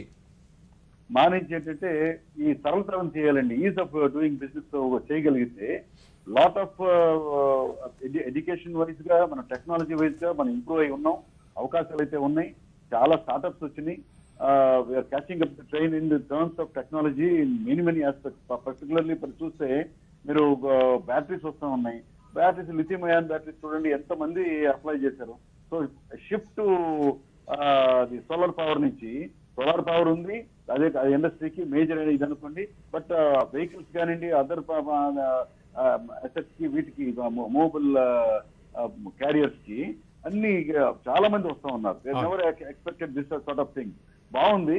ఈ దాంట్లో ఒక incentives in the sense direct గా మనీ వైజ్ గా కాదు, లైక్ పాలసీ వైజ్ గా, లాంగ్ టర్మ్ పాలసీ వైజ్ గా, లైక్ బ్యాక్ ఎండ్ సబ్సిడీస్ ఇలాంటివి ప్రొవైడ్ చేస్తే చాలా బాగుంటుందండి. తర్వాత లో కాస్ట్ ఆఫ్ ఇంట్రెస్ట్ కూడా బాగా పెరుగుతూ ఉందండి. అట్లీస్ట్ స్టార్ట్అప్స్ కి ఇలా పర్టికులర్ సెక్టర్స్ కి ఇంట్రెస్ట్ తగ్గించాల్సిన అవసరం ఎంతైనా ఉందండి. రైట్. థ్యాంక్ యూ లక్ష్మీప్రసాద్ గారు. బడ్జెట్ ప్రెజెంటేషన్ తర్వాత మళ్ళీ మీ దగ్గరికి వచ్చి మీ ఒపీనియన్ తీసుకునే ప్రయత్నం చేద్దాం. సరే మురళీకృష్ణ గారు, ఇప్పుడు లక్ష్మీప్రసాద్ గారు చెప్పినట్టుగా ఎక్స్పెక్టేషన్స్ ఎక్కువ ఉన్నాయి. కానీ ఆ ఎక్స్పెక్టేషన్స్ని అందుకోవాలి అంటే మన దగ్గర ఉన్నటువంటి వనరులు, మనకు వస్తున్నటువంటి ఆదాయ వ్యయాలు ఒక్కసారి మనం పరిశీలించుకుంటే కోవిడ్ పూర్వ పరిస్థితికి చేరుకున్న ఇప్పటికీ కూడా కొంత క్లిష్ట పరిస్థితులు అయితే ఉన్నాయి. వీటిల్ని అధిగమించి ముందుకు వెళ్ళడానికి మనకున్నటువంటి అత్యంత బలంగా ఉన్నటువంటి వ్యవస్థ ఏంటంటే మ్యాన్ పవర్. ఇండియాకు ఉన్నటువంటి ఇది. ఈ మ్యాన్ పవర్ని కరెక్ట్గా యూటిలైజ్ చేసుకోవాలి అంటే ఉత్పాదకత పెరగాలి, ఉత్పాదక రంగం పెరగాలి, అక్కడ ఉపాధి అవకాశాలు పెరగాలి. సో దీంట్లో స్వయం ఉపాధి అవకాశాలు పెంచే దిశగా దేశ ప్రభుత్వం తీసుకున్న రాష్ట్ర సహకారాలు కూడా అవసరం. ఎందుకంటే ఈ యొక్క సమాఖ్య స్ఫూర్తి దీన్ని సమన్వయపరచడానికి ఎటువంటి కార్యాచరణ ఉంటే బాగుంటుందని మీరు ఎక్స్పెక్ట్ చేస్తున్నారు? చాలా చక్కటి ప్రశ్న అండి. ప్రస్తుతం మన దగ్గర ఇంత మ్యాన్ పవర్ ఉన్నప్పటికీ కూడా ఎంఎస్ఎంఈ సెక్టర్ చాలా వరకు ఉద్యోగుల కోసం ఎదురు చూస్తున్న పరిస్థితి ఏర్పడుతూ ఉంది. కారణం ఏంటంటే మన దగ్గర ఎంఎస్ఎంఈ సెక్టర్లో పనిచేయడానికి ఇష్టపడరండి. 2 దశాబ్దాల క్రితం ఎంఎస్ఎంఈ సెక్టర్లో పనిచేయడానికి గ్రాడ్యుయేషన్ చేసిన వాళ్ళు, డిప్లొమా చేసిన వాళ్ళు అత్యుత్సాహంగా వచ్చేవారు. కారణం ఏంటంటే వారు తర్వాత ఎంటర్ప్రెన్యూర్స్గా కూడా ట్రాన్స్ఫార్మ్ అవ్వడం జరిగింది 2-3 దశాబ్దాల క్రితం వరకు కూడా.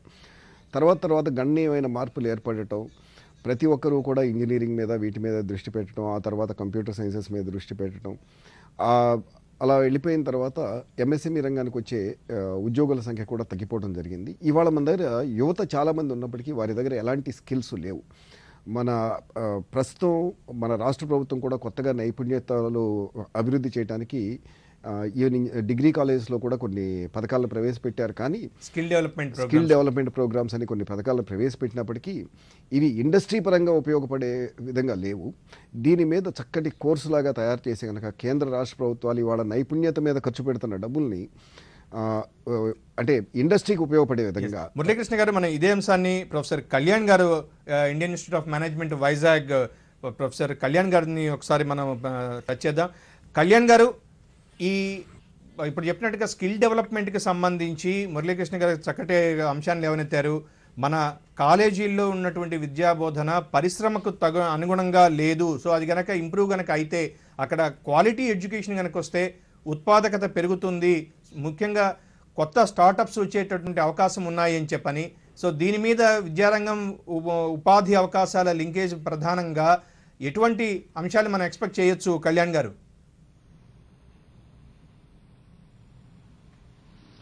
చాలా మంచి క్వశ్చన్ అండి ఇది. గవర్నమెంట్ ఆల్రెడీ చాలా ఇనిషియేటివ్స్ తీసుకొచ్చింది. ఇప్పుడు ఉదాహరణకి ఇప్పుడు మనకి కొత్త నేషనల్ ఎడ్యుకేషన్ పాలసీలో ఇప్పుడు అకాడమిక్ క్రెడిట్ రిజిస్ట్రీ అని అట్లాగా తీసుకొచ్చింది. అంటే మాడ్యులారిటీ, కోర్సెస్లో మాడ్యులారిటీ అంటే ఎవరికి ఏది ఇష్టం ఉందో అది చేసి అది ఎక్కడికన్నా ట్రాన్స్ఫర్ చేసుకోగలిగి వేరే, అంటే అక్రాస్ ఇన్స్టిట్యూట్స్. అంటే ఇప్పుడు మీకు రిజిడ్గా కోర్సు డిజైన్ కాకుండా ఏదైతే మీరు క్రెడిట్స్, మీకు ఫర్ ఇన్స్టెన్స్ ఎలక్ట్రానిక్స్ మీద మీకు ఇంట్రెస్ట్ ఉంది, అది దాని మీద మీరు కోర్సెస్ చేసి కొన్ని రోజులు పోయిన తర్వాత ఇంకొక ఇన్స్టిట్యూట్లో ఆ క్రెడిట్స్ ట్రాన్స్ఫర్ చేసుకొని చేయగలిగేలాగా ఉంది. ఇంకా ఇది చాలా నాసెంట్ స్టేజ్లో ఉంది హయ్యర్ ఎడ్యుకేషన్ దగ్గరకు వచ్చేసరికి, టెర్షియరీ ఎడ్యుకేషన్ దగ్గరకు వచ్చేసరికి. కానీ వొకేషనల్ అండ్ స్కిల్ డెవలప్మెంట్కి వాళ్ళు నేషనల్ స్కిల్ క్వాలిఫికేషన్ ఫ్రేమ్వర్క్ అని ఒకటి తీసుకొచ్చారు. అట్లాగే ఎడ్యుకేషనల్ క్వాలిఫికేషన్ ఫ్రేమ్వర్క్స్ ఇవంతా వచ్చినాయి. ఇది సమయం పట్టేలాగే ఉంది. కానీ ప్రతి సిటిజన్, ప్రతి ఎడ్యుకేటెడ్ పర్సన్ తను స్వతహాగా వారి స్కిల్ మీద ఫోకస్ పెట్టుకుంటే మాత్రం ఇది డెఫినెట్ గా కళ్యాణ్ గారు మీరు అన్నట్టుగా అందరి తర్వాత దీనికి మనకి క్లారిటీ కూడా వచ్చే అవకాశం ఉంది. సో బడ్జెట్ ప్రెజెంటేషన్ తర్వాత ఇదే అంశం మీద మనం వస్తాం.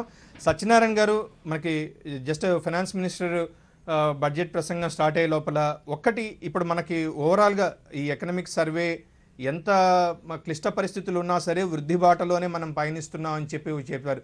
కొంత ఆశాజనకంగా ఉన్నా కూడా 2023-24లో 6.6 నుంచి 6.8 వరకు తగ్గేటటువంటి అవకాశం ఉంది అని సర్వేనే చెబుతోంది. సో దీనికి అనేక కారణాలు, కానీ స్థూలంగా తీసుకుంటే ముఖ్యంగా మన భారతదేశం పరిస్థితులను ఒక్కసారి అనలైజ్ చేసుకుంటే వాస్తవానికి అంతకంటే ఇంకా తగ్గే ప్రమాదం ఉందా, లేకుంటే అంచనాలను తలకిందులు చేస్తూ పెరిగే, అంటే మోర్ దెన్ ఎక్స్పెక్టేషన్స్ అచీవ్ అయ్యేటట్టు అవకాశం కూడా మనకి కనిపిస్తుందా?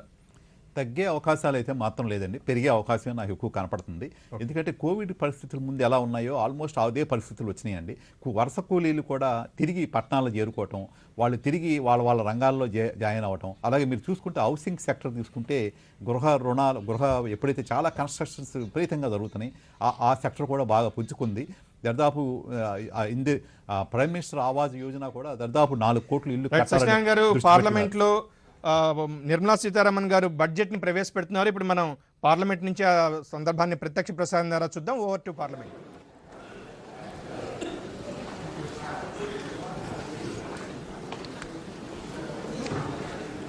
Honorable Speaker. माननीय अध्यक्ष महोदय, मैं वर्ष 2023-24 का बजट प्रस्तुत करती हूं। यह अमृतकाल में पहला बजट है। इस बजट में पिछली बजट में रखी गई नींव पर सतत निर्माण करते हुए Bharat And the blueprint drawn for India at 100. We envision a prosperous and inclusive India in which the fruits of development will reach all sections and citizens, especially our youth, women, farmers, OBCs, scheduled castes and scheduled tribes. In the 75th year of our independence, the world has recognized the Indian economy as a bright star. Our current year's economic growth is estimated to be at 7%. It is notable that this is the highest among all the major economies. This is in spite of the massive slowdown globally caused by COVID-19 and the war. The Indian economy is therefore on the right track and despite a time of challenges, heading towards a bright future. Today, as Indians stand with their head held high and the world appreciates India's achievements and successes, we are sure that elders who had fought for India's independence will, with joy, bless us in our endeavors going forward as well. Our focus on wide-ranging reforms and sound policies implemented through Sabka Prayas, resulting in Jan Bhagidari and targeted support to those in need, helped us perform well in trying times. India's rising global profile is because of the several accomplishments. Unique world-class digital public infrastructure, example, Aadhaar, CoWIN and UPI. COVID vaccination drive in unparalleled scale and speed. Proactive role in frontier areas such as achieving the climate-related goals, Mission Life and National Hydrogen Mission. During the COVID-19 pandemic, we ensured that no one goes to bed hungry with a scheme to supply free food grains to over 80 crore persons for 28 months. Continuing our commitment to ensure food and nutritional security, we are implementing from 1st January 2023 a scheme to supply free food grain to all Antyodaya and priority households for the next 1 year. Under PM Garib Kalyan Anna Yojana, the entire expenditure of about 2 lakh crore will be borne by the central government. In these times of global challenges, the G20 presidency gives us a unique opportunity to strengthen India's role in the world economic order. With the theme of Vasudhaiva Kutumbakam, we are steering an ambitious, people-centric agenda to address global challenges and to facilitate sustainable economic development. The government's efforts since 2014 have ensured for all citizens a better quality of life and life of dignity. The per capita income has more than doubled to 1.97 lakh rupees. In these 9 years, the Indian economy has increased in size from being 10th to 5th largest in the world. We have significantly improved our position as well as a well-governed and innovative country with a conducive environment for business as intelligence and support for growth of agri-tech industry and startups.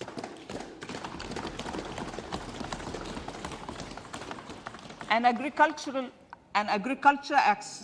accelerator fund. An agriculture accelerator fund will be set up to encourage agri-startups by young entrepreneurs in rural areas. The fund will aim at bringing innovative and affordable solutions for challenges faced by farmers. It will also bring in modern technologies to transform agricultural practices, increase productivity and profitability. To enhance the productivity of extra long staple cotton, we will adopt a cluster-based and value chain approach through public-private partnerships. This will mean collaboration between farmers, state, and industry for input supplies, extension services, and market linkages.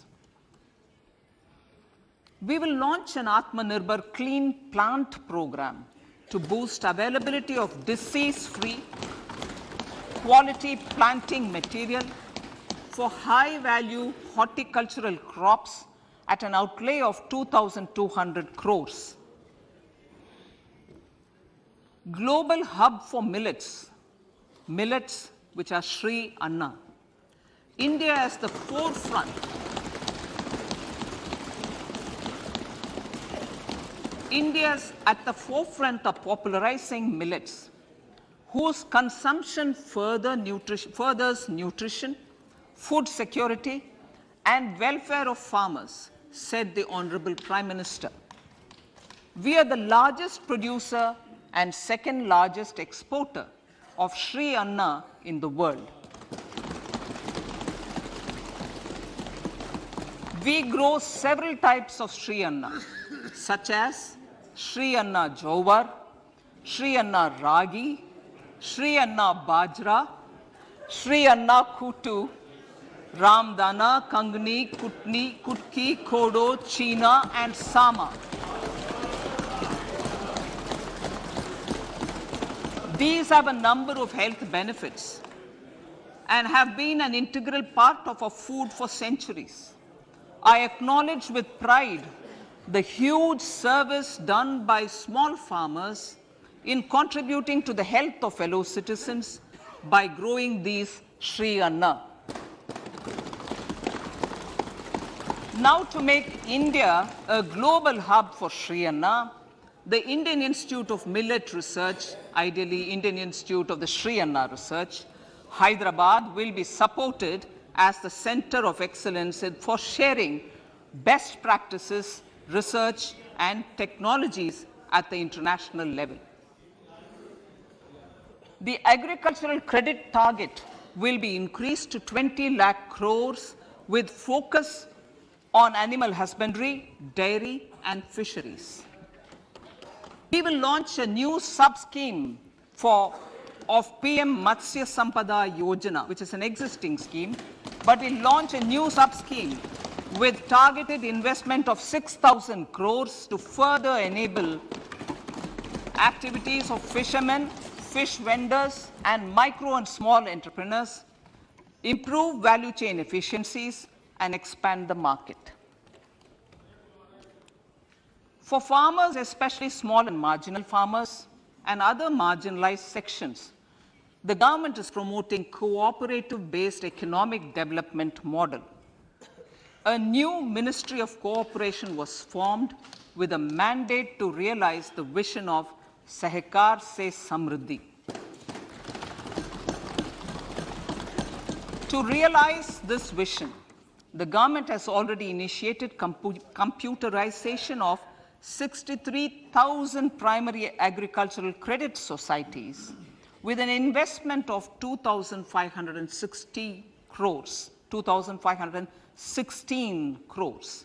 In consultation with all the stakeholders and the states, model bylaws for PACS were formulated, enabling them to become multi-purpose PACS. A national cooperative database is being prepared for countrywide mapping of cooperative societies. With this backdrop, we will implement a plan to set up massive decentralized storage capacity.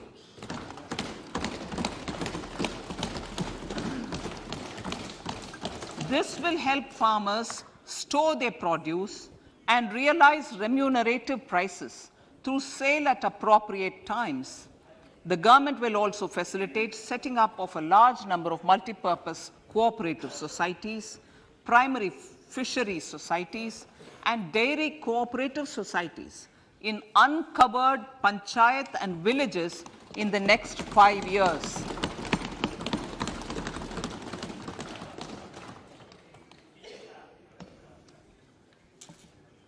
Health, education, and skilling.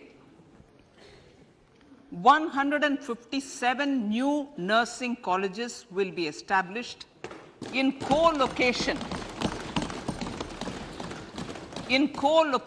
with the existing 157 medical colleges established since 2014. A mission to eliminate sickle cell anemia by 2047 will be launched. It will entail awareness creation, universal screening of 7 crore people in the age group of 0 to 40 years in affected tribal areas, and counseling through collaborative efforts of central ministries and state governments. Facilities in select ICMR labs, Indian Council for Medical Research Labs, will be made available for research by public and private medical college faculty and private sector R&D teams for encouraging collaborative research and innovation.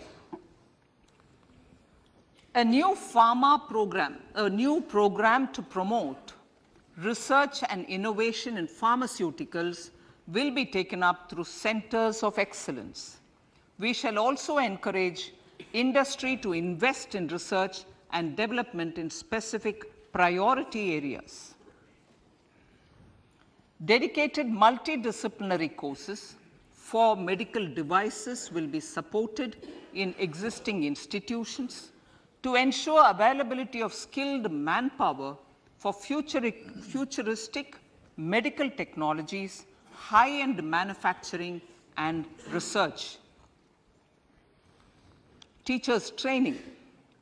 Teachers training will be re-envisioned through innovative pedagogy, curriculum transaction, continuous professional development, dipstick surveys, and ICT implementation. The District Institute of Education and Training will be developed as vibrant institutes of excellence for this purpose.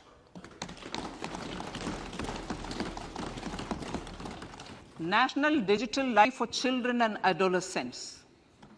A National Digital Library for Children and Adolescents will be set up for facilitating availability of quality books across geographies, languages, genres, and levels, and device-agnostic accessibility.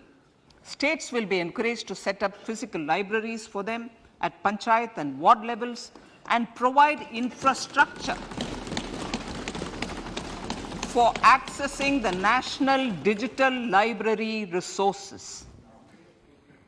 Additionally, to build a culture of reading and to make up for pandemic time learning loss, the National Book Trust, the Children's Book Trust, and other sources will be encouraged to provide and replenish non-curricular titles in regional languages and in English to these physical libraries.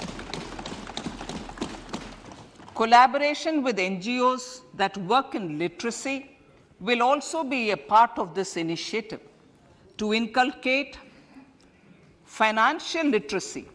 Financial sector regulators and organizations will be encouraged to provide age-appropriate reading material to these libraries. I move to priority 2, reaching the last mile.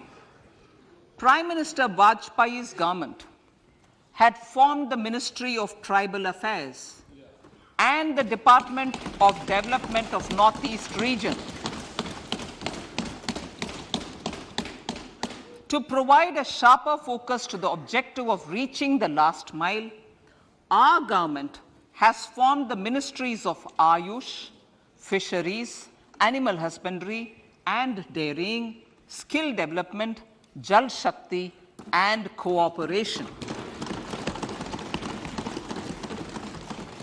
Building on the success of the Aspirational Districts program, the government has recently launched the Aspirational Blocks program, covering 500 blocks for saturation of essential government services across multiple domains such as health, nutrition, education, agriculture, water resources, financial inclusion, skill development, and basic infrastructure.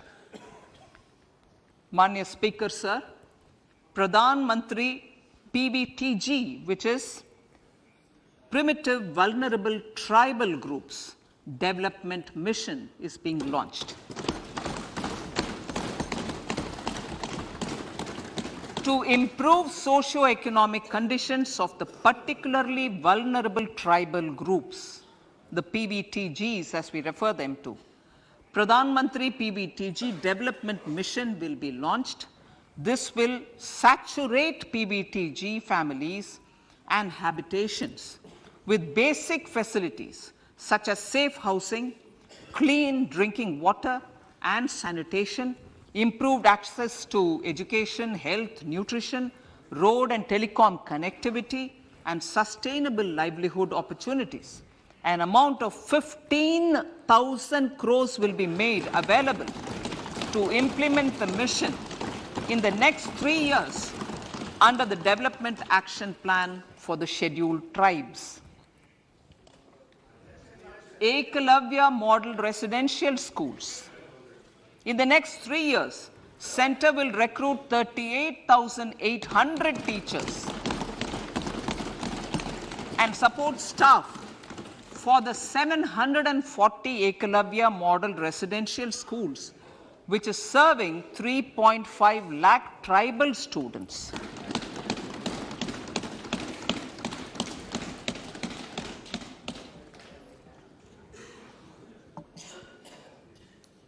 In the drought-prone central regions of Karnataka, central assistance of 5,300 crore will be given to Upper Bhadra project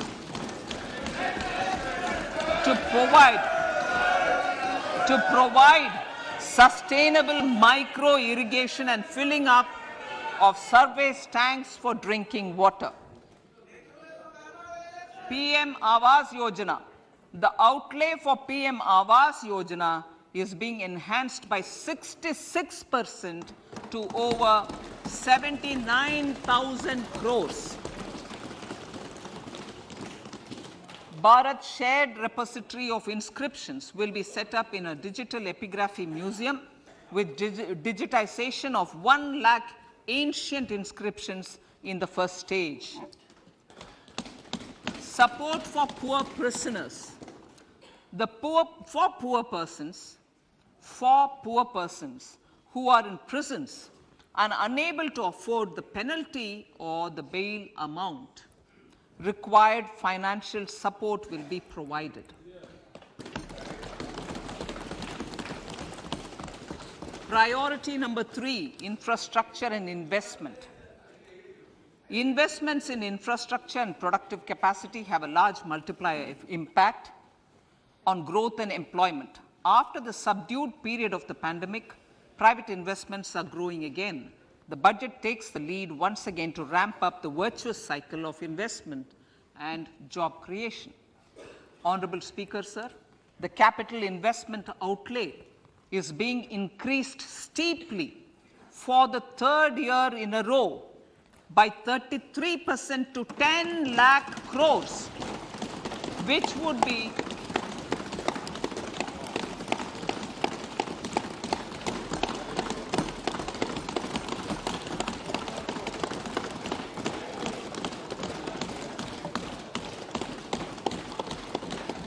which would be 3.3% of GDP. This will almost be 3 times the outlay made in 2019-20.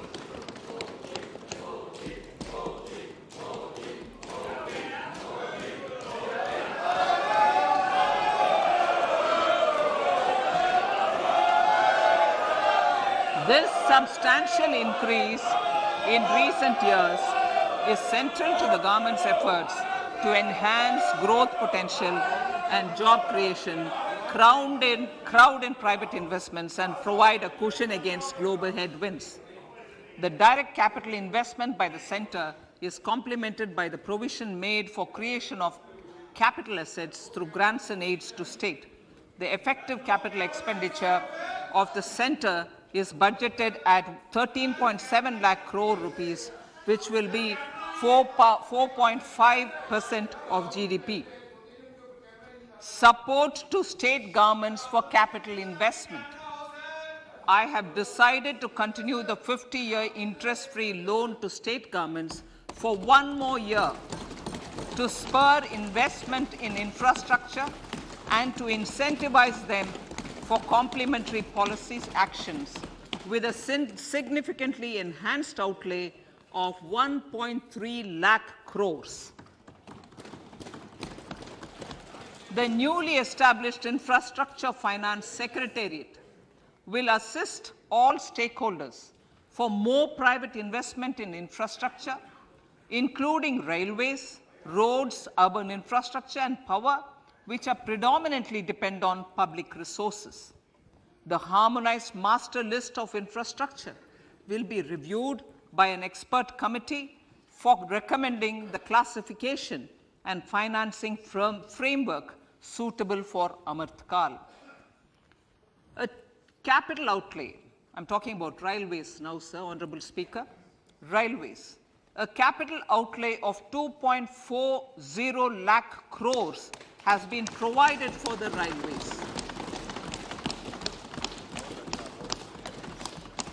This is the highest ever outlay this highest ever outlay is about 9 times the outlay made in 2013-14. 100 critical transport infrastructure projects for last and first mile connectivity for ports, coal, steel, fertilizer, and food grain sectors have been identified. They will be taken up on priority with investment of 75,000 crores, including 15,000 crore from private sources. 50 additional airports, heliports, water aerodromes, and advanced landing grounds will be revived for improving regional air connectivity.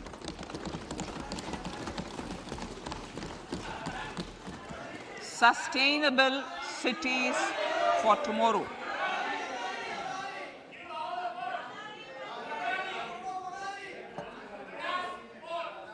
States and cities will be encouraged to undertake urban planning reforms and actions to transform our cities into sustainable cities of tomorrow. This means efficient use of land resources, adequate resources for urban infrastructure, transit-oriented development, enhanced availability and affordability of urban land, and opportunities for all. Through property tax governance reforms and ring-fencing user charges on urban infrastructure, cities will be incentivized to improve their creditworthiness for municipal bonds. Like the RIDF, an urban infrastructure development fund will be established through use of priority sector lending shortfall. This will be managed by the National Housing Bank and will be used by public agencies to create urban infrastructure in Tier 2 and Tier 3 cities. States will be encouraged to leverage resources from the grants of the 15th Finance Commission as well as existing schemes to adopt appropriate user charges while accessing the UIDF. We expect to make available 10,000 crore rupees per annum for this purpose. All cities and towns will be enabled for 100% mechanical desludging of septic tanks and sewers to transition from manhole to machine hole mode.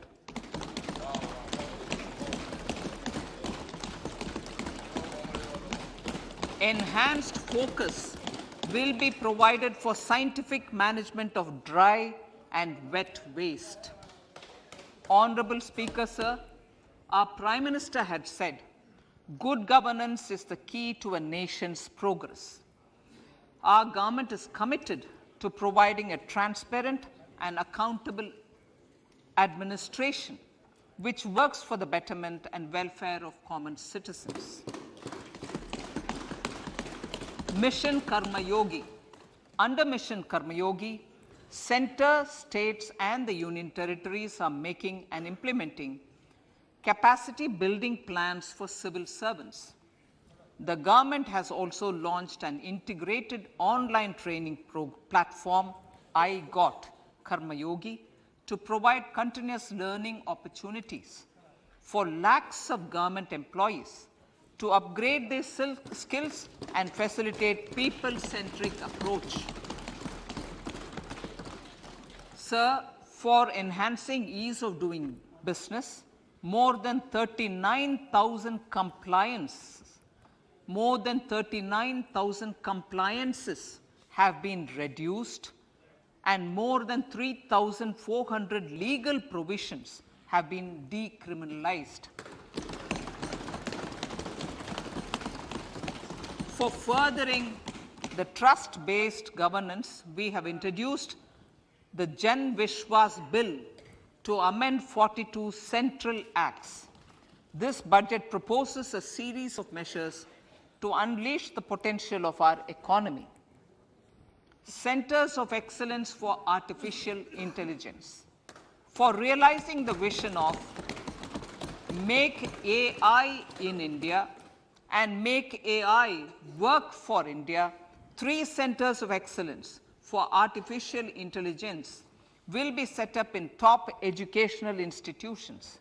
Leading industry players will partner in conducting interdisciplinary research, develop cutting-edge applications, and scalable problem solutions in the areas of agriculture, health, and sustainable cities.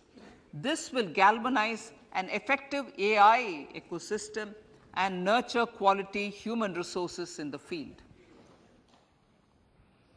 National Data Governance Policy to unleash innovation and research by startups and academia.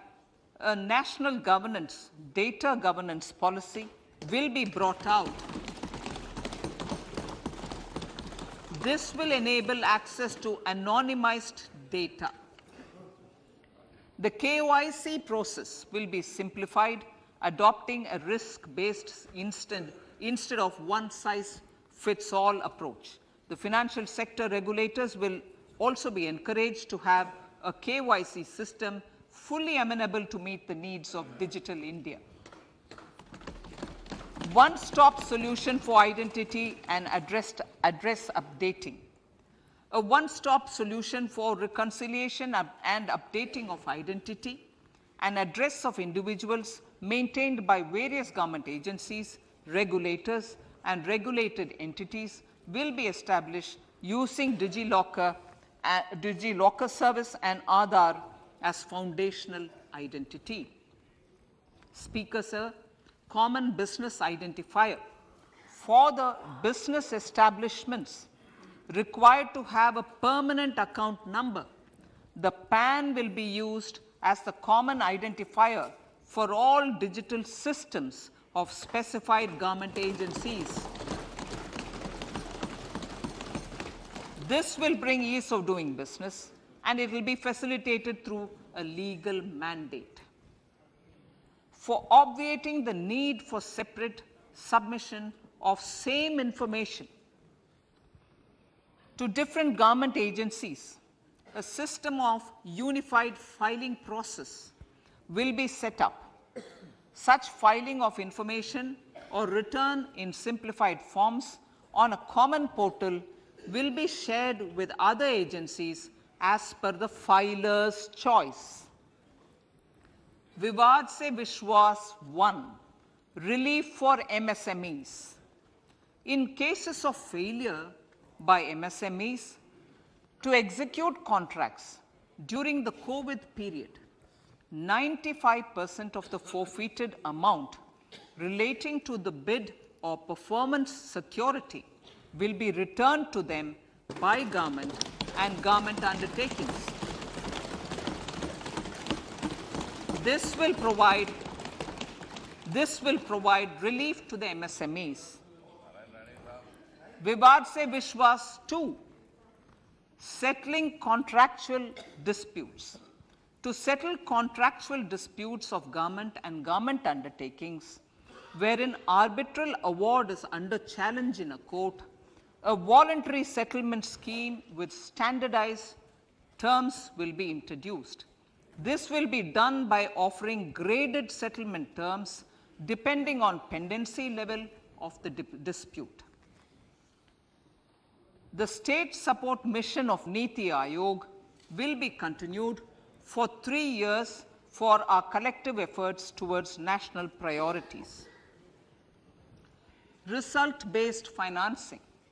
To better allocate scarce resources for competing development needs, the financing of select schemes will be changed on a pilot basis from input-based to result-based. E-courts.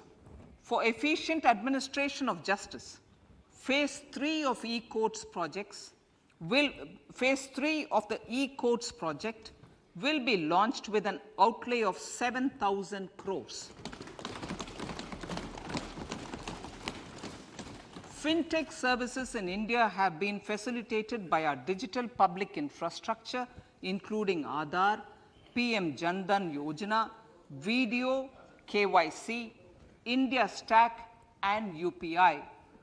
To enable more fintech innovative services, the scope of documents available in DigiLocker for individuals will be expanded. An entity DigiLocker will be set up for the use by MSMEs, large businesses, and also charitable trusts. This will be towards storing and sharing documents online securely whenever needed with various authorities, regulators, banks, and other business entities. 5G services. 100 labs for developing applications using 5G services will be set up in engineering institutions.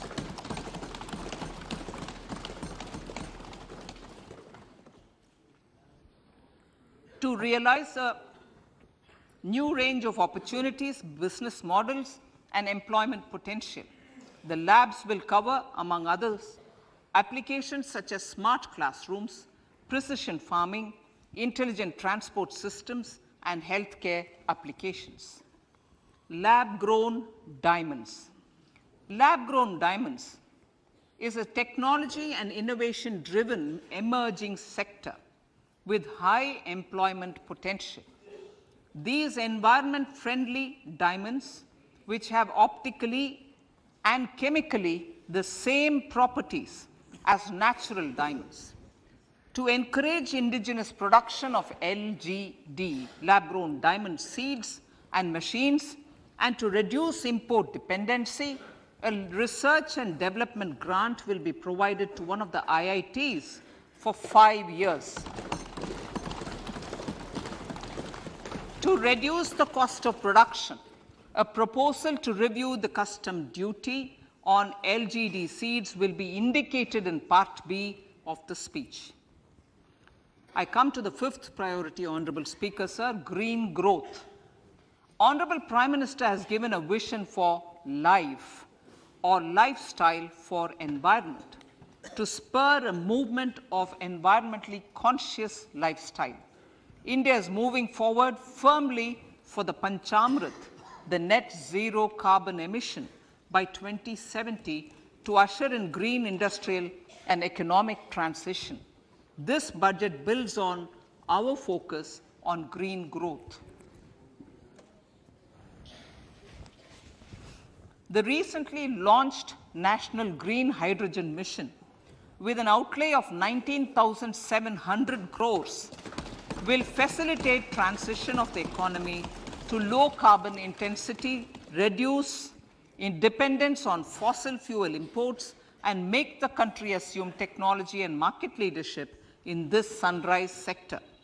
Our target is to reach an annual production of 5 MMT by 2030.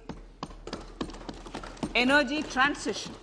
This budget provides for 35,000 crores for priority capital investment towards energy transition and net zero objectives and energy security by Ministry of Petroleum and Natural Gas. To steer the economy on sustainable development path, battery energy storage systems with capacity of 4,000 MWh will be supported with viability gap funding. A detailed framework for pumped storage projects will also be formulated. Renewable energy evacuation. The interstate transmission system for evacuation and grid integration of 13 gigawatt renewable energy from Ladakh will be constructed with investment of 20,700 crore, including central support of 8,300 crores. Green credit program. For encouraging behavioral change, a green credit program will be notified under the Environment Protection Act. This will incentivize environmentally sustainable and responsive actions by companies, individuals, and local bodies, and help mobilize additional resources for such activities. PM Program for Restoration, Awareness, Nourishment, and Amelioration of Mother Earth, PM Pranam, will be launched to incentivize states and union territories to promote alternative fertilizers and balanced use of chemical fertilizers. Go Bardhan scheme. 500 new waste to wealth plants under Go Bardhan, galvanizing organic bio-agro resources done. Go Bardhan scheme will be established for promoting circular economy.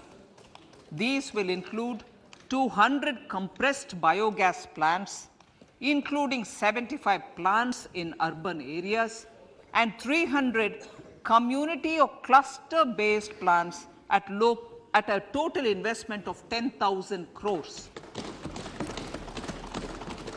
I will refer to this in Part B also. In due course, a 5% CBG mandate will be introduced for all organizations marketing natural and biogas. For collection of biomass and distribution of biomanure, appropriate fiscal support will also be provided. Bharatiya Prakritik Kheti Bio Input Resource Centers. Over the next 3 years, we will facilitate 1 crore farmers to adopt natural farming.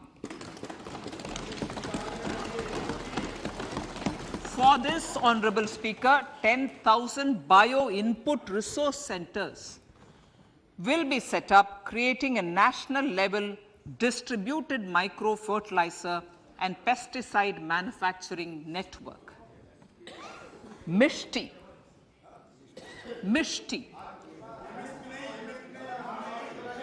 Building on India's success in afforestation, mangrove initiative for shoreline habitats and tangible incomes, Mishti, will be taken up for mangrove plantation along the coastline and on salt pan lands wherever feasible through convergence between Manrega, Campa Fund and other sources. Amrit Dharohar. Wetlands are vital ecosystems which sustain biological diversity. In his latest Mann Ki Baat, the Prime Minister said, now, I quote, now the total number of Ramsar sites in our country has increased to 75, whereas before 2014, there were only 26, unquote. Local communities have always been at the forefront of conservation efforts. The government will promote their unique conservation values through Amrit Dharohar, a scheme that will be implemented over the next 3 years to encourage optimal use of wetlands and enhance biodiversity, carbon stock, ecotourism opportunities, and income generation for local communities.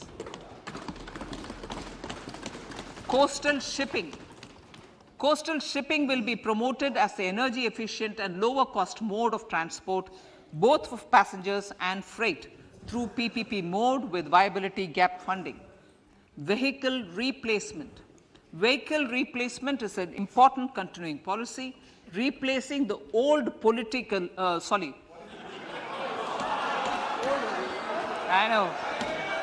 replacing, absolutely, thank you. Replacing old polluting vehicles.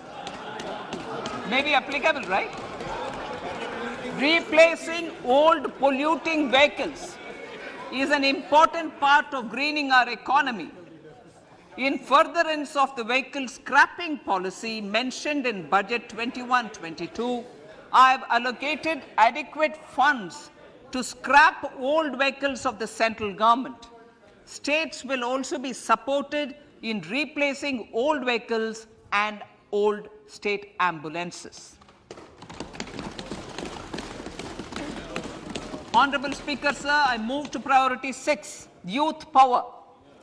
To empower our youth and help the Amrit PD realize their dreams, we have formulated the National Education Policy, which is very wide in its scope, but one of the things is also to focus on skilling, adopted economic policies that facilitate job creation at scale and have supported business opportunities.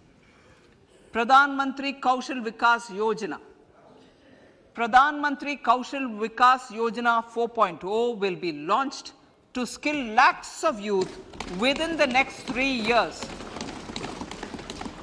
On-job training, industry partnership, and alignment of courses with needs of industry will be emphasized. The scheme will also cover new age courses for Industry 4.0 like coding, AI, robotics, mechatronics, IoT, 3D printing, drones, and other soft skills. To skill youth for international opportunities, 30 Skill India International Centers will be set up across different states. The digital ecosystem for skilling will be further expanded with the launch of a unified Skill India digital platform for enabling demand-based formal skilling, linking with employers including MSMEs, and facilitating access to entrepreneurship schemes. To provide stipend support to 47 lakh youths in 3 years, direct benefit transfer under a pan-India national apprenticeship promotion scheme will be rolled out. Tourism. Honorable Speaker, sir, with an integrated and innovative approach, at least 50 destinations will be selected through challenge mode. In addition to aspects such as physical connectivity, virtual connectivity, tourist guides, high standards for food streets and tourist security. All the relevant aspects would be made available on an app to enhance tourist experience. Every destination would be developed as a complete package. The focus of development of tourism would be on domestic as well as foreign tourists.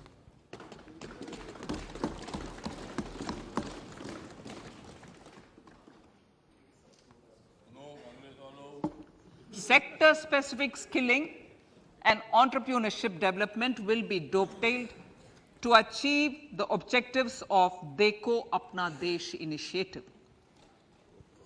This was launched as an appeal by the Honorable Prime Minister to the middle class to prefer domestic tourism over international tourism. The integrated development of theme-based tourist circuits, the Swadesh Darshan scheme, was also launched. Under the Vibrant Villages program, tourism infrastructure and amenities will be facilitated in border villages. Unity Mall. States will be encouraged to set up a Unity Mall in their state capital or most prominent tourism center or the financial capital for promotion and sale of their one district, one product and GI products and other handicraft products, and for providing space for such products of all other states as well. Sir, priority number 7, financial sector. Our reforms in the financial sector and innovative use of technology have led to financial inclusion at scale, better and faster service delivery, ease of access to credit, and participation in financial markets. This budget proposes to further these measures. Credit guarantee for MSMEs. Last year, I proposed revamping of the credit guarantee scheme for the MSMEs. I am happy to announce that the revamped scheme will take effect from 1st April 2023 through infusion of 9,000 crores in the corpus. This will enable additional collateral-free guaranteed credit of 2 lakh crores of rupees. Further, the cost of credit will be reduced by about 1%. A national financial information registry will be set up to serve as the central repository of financial and ancillary information. This will facilitate efficient flow of credit, promote financial inclusion, and foster financial stability. A new legislative framework will govern this credit public infrastructure and will be designed in consultation with the RBI. To meet the needs of Amritkal and to facilitate optimum regulation in the financial sector, public consultation, as necessary and feasible, will be brought to the process of regulation making and issuing subsidiary directions. To simplify, to ease, and to reduce cost of compliance, financial sector regulators will be requested to carry out a comprehensive review of existing regulations. For this, they will consider suggestions from public and regulated entities. Time limits to decide the application under various regulations will also be laid down. Honorable Speaker, sir, to enhance business activities in GIFT IFSC, the following measures will be taken. Delegating powers under the SEZ Act to the IFSCA to avoid dual regulation. Setting up a single window IT system for registration and approval of IFSCA, SEZ authorities, GSTN, RBI, SEBI, and IRDAI. Permitting acquisition financing by IFSC banking units of foreign banks. Establishing a subsidiary of Exim Bank for trade refinancing. Amending IFSCA Act for statutory provisions for arbitration ancillary services, and avoiding dual regulation under the SEZ Act, and recognizing offshore derivative instruments as valid contracts. Honorable Speaker, sir, data embassy. For countries looking for digital continuity solutions, we will facilitate setting up of their data embassies in GIFT IFSC.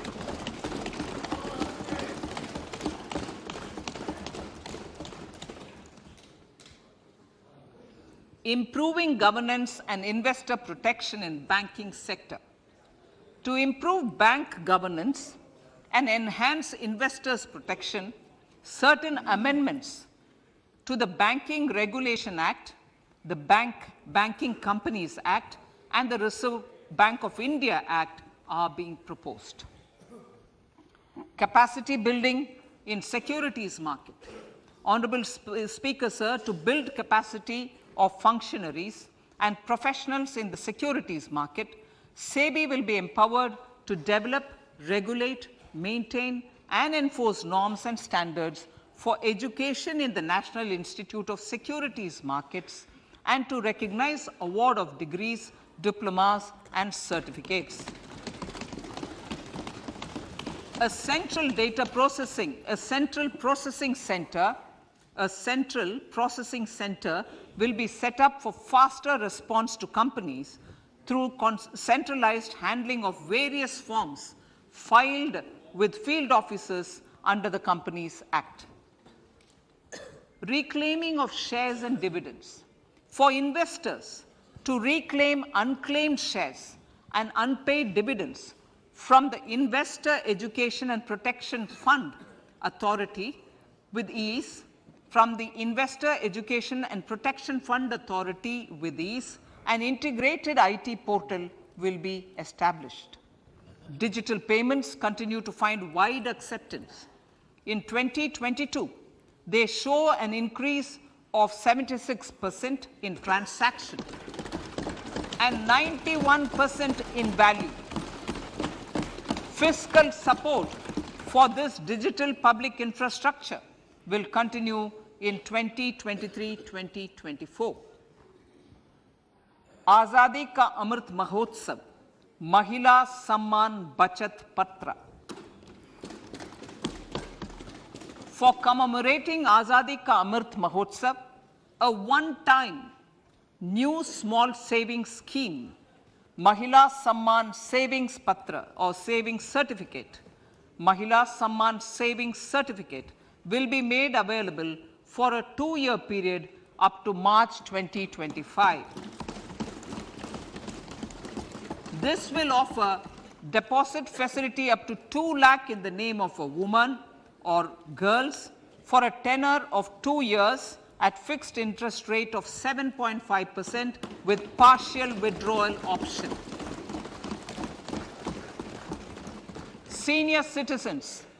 The maximum deposit limit for senior citizens savings scheme will be enhanced from 15 lakh to 30 lakhs of rupees.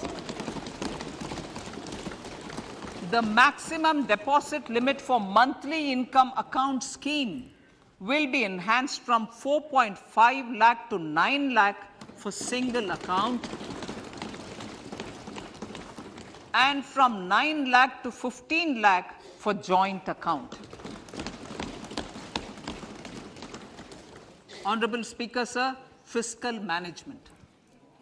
50 years interest-free loan to states. The entire 50-year loan to states has to be spent on capital expenditure within 2023-24. Most of this will be at the discretion of the states, but a part will be conditional on states increasing their actual capital expenditure. Parts of the outlay will also be linked to or allocated for the following purposes: scrapping old government vehicles, urban planning reforms and actions, financing reforms in urban local bodies to make them credit-worthy for municipal bonds, housing for police personnel above or as part of the police station, constructing unity malls, children and adolescent libraries and digital infrastructure, and state share of capital expenditure of central schemes. Honorable Speaker, sir, fiscal deficit of states. States will be allowed a fiscal deficit of 3.5% of GSDP, of which 0.5% will be tied to power sector reforms. Revised estimates 2022 to 2023. The revised estimate, Honorable Speaker, sir, of the total receipts other than borrowing is 24.3 lakh crores, of which the net tax receipts are 20.9 lakh crores. The revised estimate of the total expenditure is 41.9 lakh crores of rupees, of which the capital expenditure is about 7.3 lakh crores. The revised estimate of the fiscal deficit is 6.4% of GDP, adhering to the budget estimate. So budget estimates of 2023-24. Coming to 2023-24, the total receipts other than borrowings and the total expenditure are estimated at 27.2 lakh crores and 45 lakh crores respectively. The net tax receipts are estimated at 23.3 lakh crores. The fiscal deficit is estimated to be 5.9% of the GDP. In my budget speech for 21-22, I had announced that we plan to continue the path of fiscal consolidation, reaching a fiscal deficit of below 4.5% by 2025-26, with a fairly steady decline over the period. We have adhered to this path, and I reiterate my intention to bring the fiscal deficit below 4.5% of GDP by 2025-26. To finance the fiscal deficit in 2023-24, the net market borrowings from dated securities are estimated at 11.8 lakh crores. The balance financing is expected to come from small savings and other sources. The gross market borrowings are estimated at 15.43 lakh crores of rupees. Honorable Speaker, sir, I now move to Part B.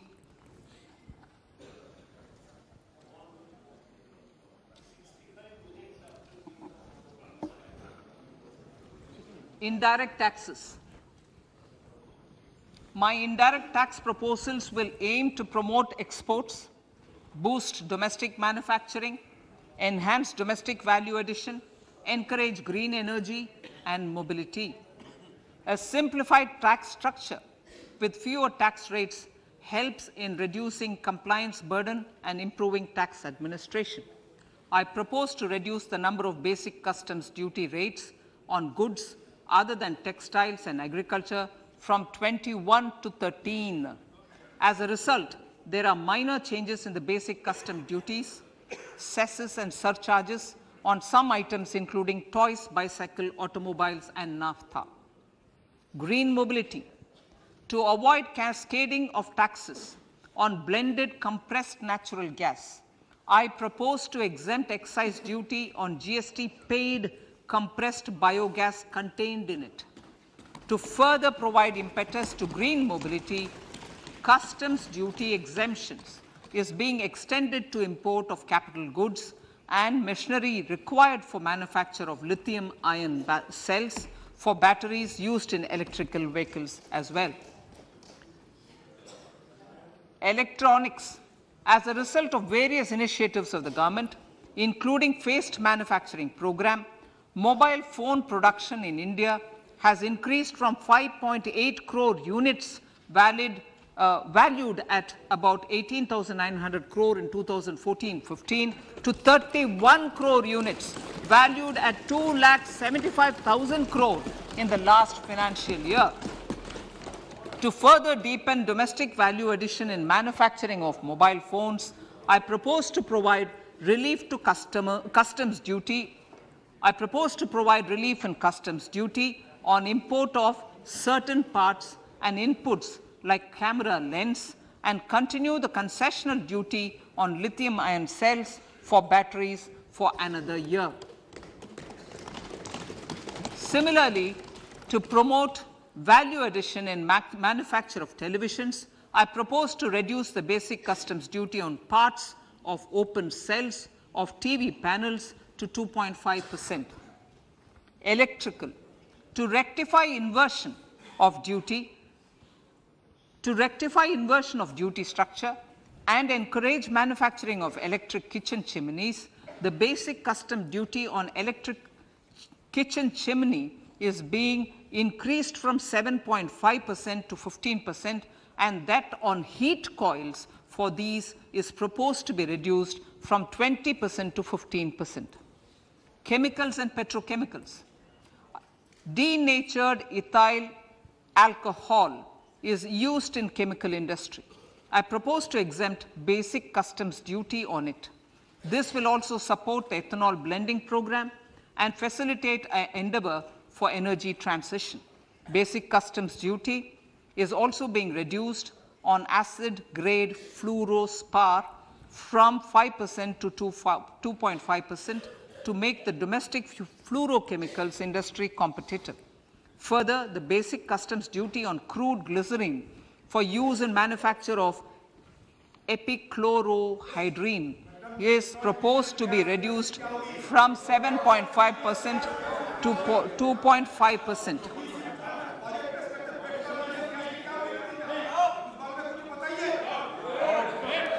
Marine products. In the last financial year, marine products recorded the highest export growth, benefiting farmers in the coastal states of the country. To further enhance the export competitiveness of marine products, particularly shrimps, duty is being reduced on key inputs for domestic manufacture of shrimp feed. India is a global leader, as I said in Part A, in cutting and polishing of natural diamonds, contributing about 3/4 of the global turnover by value. With the depletion of deposits of natural diamonds, the industry is moving towards lab-grown diamonds, and it holds huge promise. To seize this opportunity, I propose to reduce the basic customs duty on seeds used in their manufacture. Customs duties on dore or doré and bars of gold and platinum were increased earlier this fiscal. I propose to increase the duties on articles made therefrom to enhance the duty differential. I also propose to increase the import duty on silver doors, bars and articles to align them with that on gold and platinum. To facilitate availability of raw materials for the steel sector, exemptions from basic custom duty on raw materials for manufacture of CRGO steel, ferrous scrap and nickel cathode is being continued. Similarly, the concessional BCD of 2.5% on copper scrap is also being continued to ensure the availability of raw materials for secondary copper producers who are mainly in the MSME sectors. Compounded rubber. The basic custom duty rate on compounded rubber is being increased from 10% to 25% or 30 kg, whichever is lower, at par with that of natural rubber other than latex, to curb circumvention of duty. Cigarettes. National calamity contingent duty on specified cigarettes was last revised 3 years ago. This is proposed to be revised upwards by about 16%. Direct taxes. I now come to my direct tax proposals. Honorable Speaker, these proposals aim to maintain continuity and stability of taxation, further simplify and rationalize various provisions to reduce the compliance burden, promote the entrepreneurial spirit, and provide tax relief to citizens. It has been constant endeavor of the Income Tax Department to improve taxpayers' services by making compliance easy and smooth. Our taxpayers portal received a maximum of 72 lakh returns in a day, processed more than 6.5 crore returns this year. Average processing period reduced from 93 days in financial year 13-14 to 16 days only now. And 45% of the returns were processed within 24 hours. We intend to further improve this, roll out the next generation common IT return form for taxpayer convenience, and also plan to strengthen the grievance redressal mechanism. MSMEs and professionals. MSMEs are growth engines of our economy. Micro enterprises with turnover up to 2 crore of rupees and certain professionals with turnover of up to 50 lakh rupees can avail the benefit of presumptive taxation. I propose to provide enhanced limits of 3 crore and 75 lakh respectively to the taxpayers whose cash receipts are no more than 5%. Whose cash receipts are no more than 5%. Moreover, to support MSMEs in timely receipt of payments, I propose to allow deduction for expenditure incurred on payments made to them only when payment is actually made. Cooperation. Cooperation is a value to be cherished.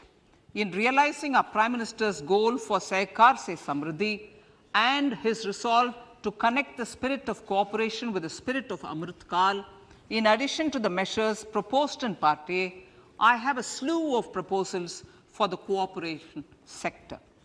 First, new cooperatives that commence manufacturing activities till 2024, 31st March, shall get the benefit of a lower tax rate of 15%, as is presently available to new manufacturing companies. Secondly, I propose to provide an opportunity to sugar cooperatives to claim payments made to sugarcane farmers for the period prior to the assessment year 2016-17 as expenditure. This is expected to provide them a relief of almost 10,000 crores. Thirdly, I am providing a higher limit of 2 lakh per member for cash deposits to loans in cash by primary agricultural cooperative societies and primary cooperative agriculture and rural development banks. I repeat that. Thirdly, I am providing a higher limit of 2 lakh per member for cash deposits to and loans in cash by primary agricultural cooperative societies and primary cooperative agricultural and rural development banks. Similarly, a higher limit of 3 crore for TDS on cash withdrawal is being provided to cooperative societies. Startups.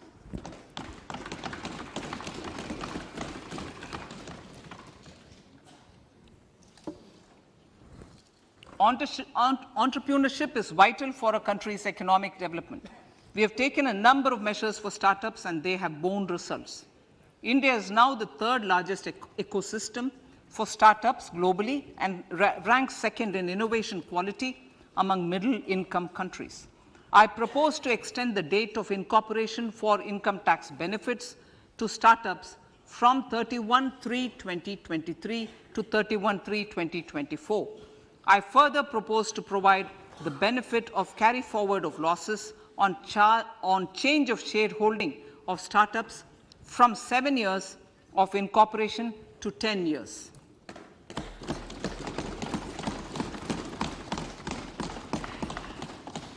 To reduce the pendency of appeals at commissioner level, I propose to deploy about 100 joint commissioners for disposal of small appeals.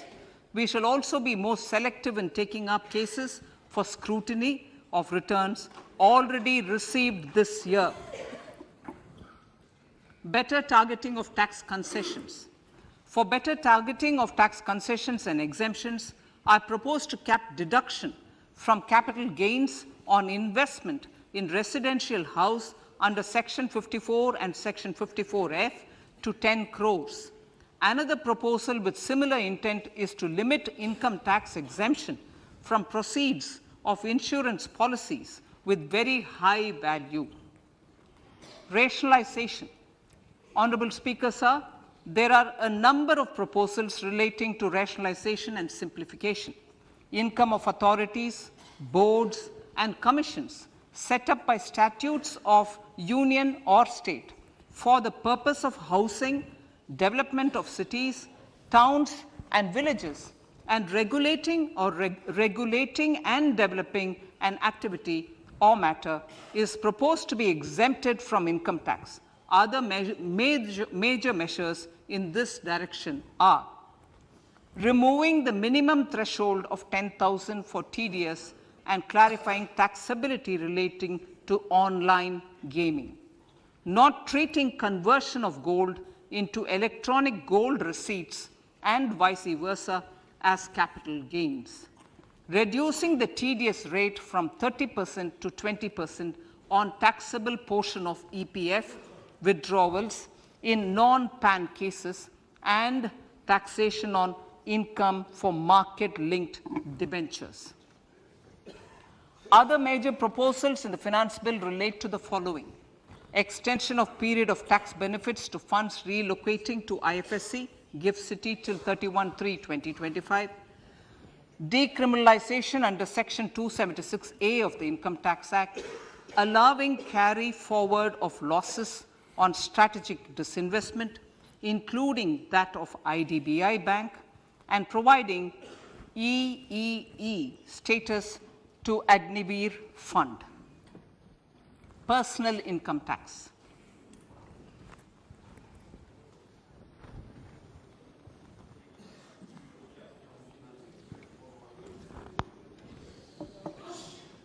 Now I come to what everyone is waiting for.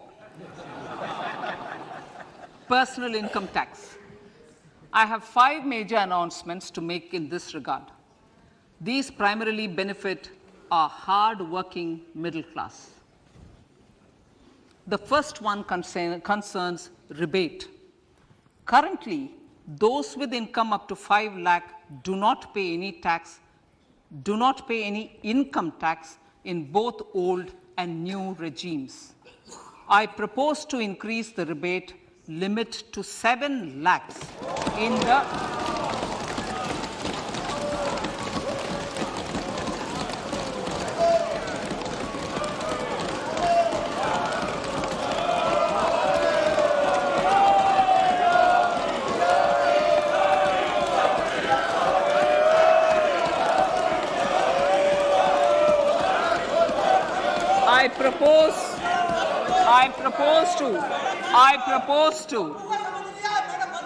I propose to increase the rebate limit to 7 lakh in the new tax regime. Thus, persons in the new tax regime with income up to 7 lakhs will not have to pay any tax at all. The second proposal relates to middle class individuals. I had introduced in the year 2020 the new personal income tax regime with 6 income slabs starting from 2.5 lakh. I propose to change the tax structure in this regime by reducing the number of slabs to 5 and increasing the tax exemption limit to 3 lakhs. The new tax rates are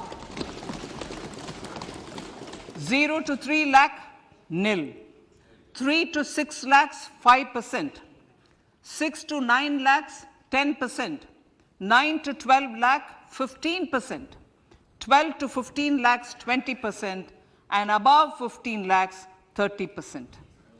This will provide major relief to all taxpayers in the new regime. An individual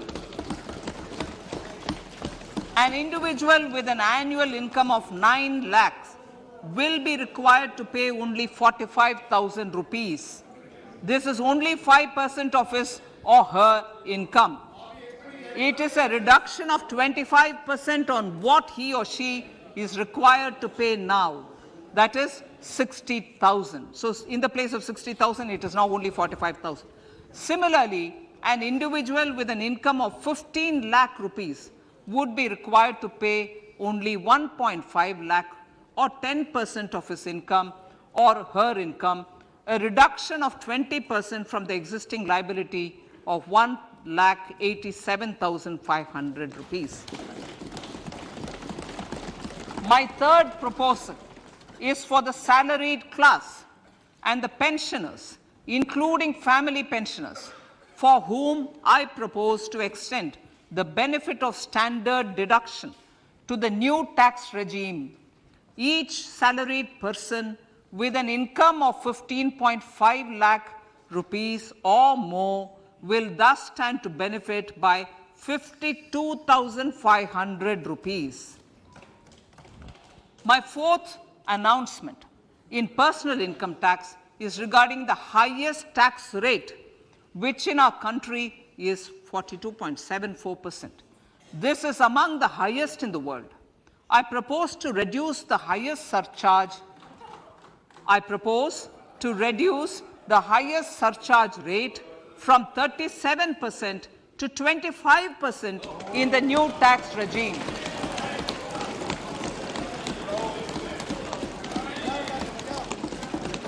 This would result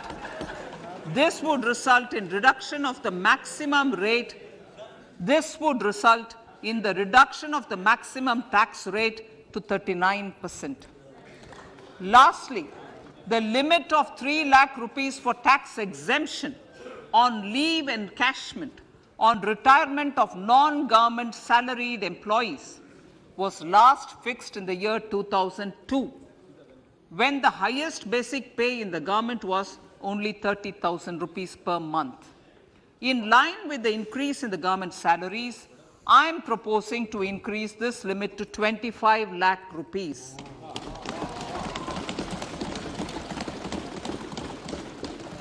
We are also making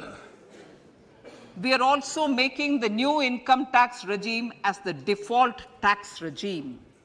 However, citizens will continue to have the option to avail the benefit of the old tax regime. Apart from these, I am also making some other changes as given in the annexure. As a result of these proposals, revenue of about 38,000 crore to 37,000 crore in direct taxes and rupees 1,000 crore in indirect taxes will be foregone, while revenue of about 3,000 crore will be additionally mobilized. Thus, the total revenue foregone is about 35,000 crores annually. Honorable Speaker, sir, with these words, I commend the budget to this august House.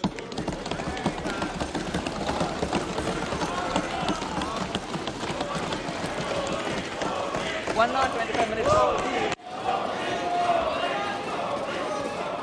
Item number 1 माननीय item number 2 Shrimati Nirmala Sitharaman ji. Sir, with your permission, I lay on the table of the following statements. Under Section 3(1) of the Fiscal Responsibility Budget Management Act 2003, 1. Medium-term fiscal policy cum fiscal policy strategy statement and macroeconomic framework statement. माननीय सदस्यगण, जैसा कि आपको समाचार भाग 2 के माध्यम से पहले ही सूचित किया जा चुका है कि माननीय वित्त मंत्री जी के बजट भाषण की प्रतियां हार्ड कॉपी के रूप में उपलब्ध कराई गई है. आप बजट भाषण की अपनी अपनी प्रति प्रकाशन पलक से ले लें.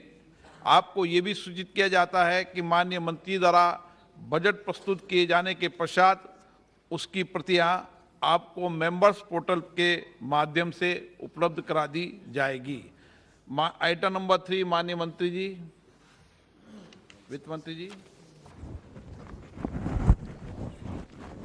Sir, with your permission, I rise to move for leave to introduce the Finance Bill 2023. प्रश्न ये है कि विधेयक को पुनर्स्थापित करने की अनुमति प्रदान की जाए. जो सदस्य इसके पक्ष में हाँ कहें, जो सदस्य विरोध में ना कहें. मेरे विचार में निर्णय हाँ वालों के पक्ष में, हाँ वालों के पक्ष में. माननीय मंत्री जी विधेयक को पुनर्स्थापित करें. Sir, I introduce the bill. सभा की कार्रवाई कल गुरुवार दिनांक 2 फरवरी 2023 को प्राप्त 11 बजे तक के लिए स्थगित की जाती है।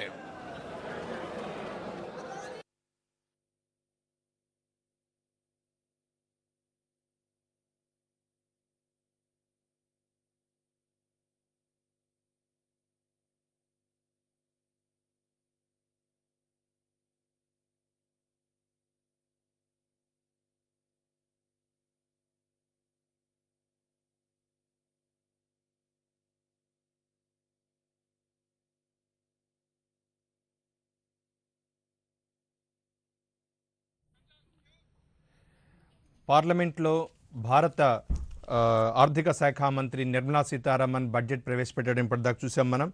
మొత్తంగా 27.2 లక్షల కోట్ల రూపాయల బడ్జెట్లో వ్యయం 45 లక్షల కోట్ల రూపాయలు గదిస్తే అనేక ఇన్సెంటివ్స్గా తీసుకొని బడ్జెట్కి సంబంధించినటువంటి ఒక ఉత్సాహపూరిత వాతావరణం చూసాం. ప్రతి ఒక్కరికి అనుకూలంగా ఉంటుంది అని చెప్తూ భారత ప్రభుత్వం ఎటువంటి ఇది తీసుకుంటున్నారు, ముఖ్యంగా ఇన్కమ్ ట్యాక్స్ పరిధిలోకి ఒక కొత్త ఒరవడిని సృష్టిస్తూ ఎక్కువ మందిని ఇన్కమ్ ట్యాక్స్ పరిధిలోకి తీసుకొచ్చే దానికోసంగా స్లాబుల యొక్క సంఖ్యను కూడా గణనీయంగా తగ్గించడం జరిగింది. సో వీటికన్నిటికీ సంబంధించి మొత్తం మీద చూస్తే అన్ని రంగాలకు, అటు వ్యవసాయ రంగానికి, అటు ఆక్వా రంగానికి, మరీ ముఖ్యంగా పరిశ్రమల చేయూతనిస్తూ తీసుకున్నటువంటి పరిస్థితిని కూడా మనం చూసాం. ఓవరాల్గా ఈ బడ్జెట్ ఎలా ఉంది, ఈ బడ్జెట్కు సంబంధించినటువంటి అప్డేట్స్ మీద మనం చర్చను కొనసాగిద్దాం. మనకి ఈనాటి చర్చలో అమర్ సుధీర్ గారు ప్రముఖ చార్టెడ్ అకౌంటెంట్, అలాగే పని పూర్ణచంద్రరావు గారు ఫ్యాప్సియా జనరల్ సెక్రటరీ మనతో స్టూడియోలో సిద్ధంగా ఉన్నారు. నమస్తే పని గారు, నమస్తే అమర్ సుధీర్ గారు. అమర్ సుధీర్ గారు, ఈరోజు ఇప్పటిదాకా జరిగినటువంటి బడ్జెట్ ప్రజెంటేషన్ చూశారు. నిర్మలా సీతారామన్ గారు ప్రజెంట్ చేసినటువంటి బడ్జెట్ని సో మొత్తం ఒక క్లుప్తంగా అంతే తీసుకుంటే ఓపెనింగ్ కామెంట్స్ మీరు ఎలా ఇస్తారు అమర్ సుధీర్ గారు? ఈ బడ్జెట్ని ముఖ్యంగా పార్ట్ ఏలో 5 రంగాలుగా ఆవిడ 7 రంగాలుగా ఆవిడ తీసుకోవడం జరిగింది. డెవలప్మెంట్, ఇన్క్లూజివ్ డెవలప్మెంట్ అని ఒక పాయింట్, ఆ తర్వాత రీచింగ్ లాస్ట్ మైల్ అది second point, investment and infrastructure third, అలాగే 4వది unleashing the potential, 5 green growth, 6 youth power, 7 financial sector. ఇలా 7 సెక్టార్లుగా విభజించి మొత్తం బడ్జెట్ని ప్రజెంట్ చేయడం జరిగింది పార్టీ ఏలో. పార్టీ బి వచ్చి మొత్తం ట్యాక్సేషన్ స్ట్రక్చర్ అనుకోండి. ఈ 7 సెక్టార్స్లోనూ వివిధ రంగాలకు సంబంధించినటువంటి డెసిషన్స్ని ఆవిడ తీసుకోవడం జరిగింది.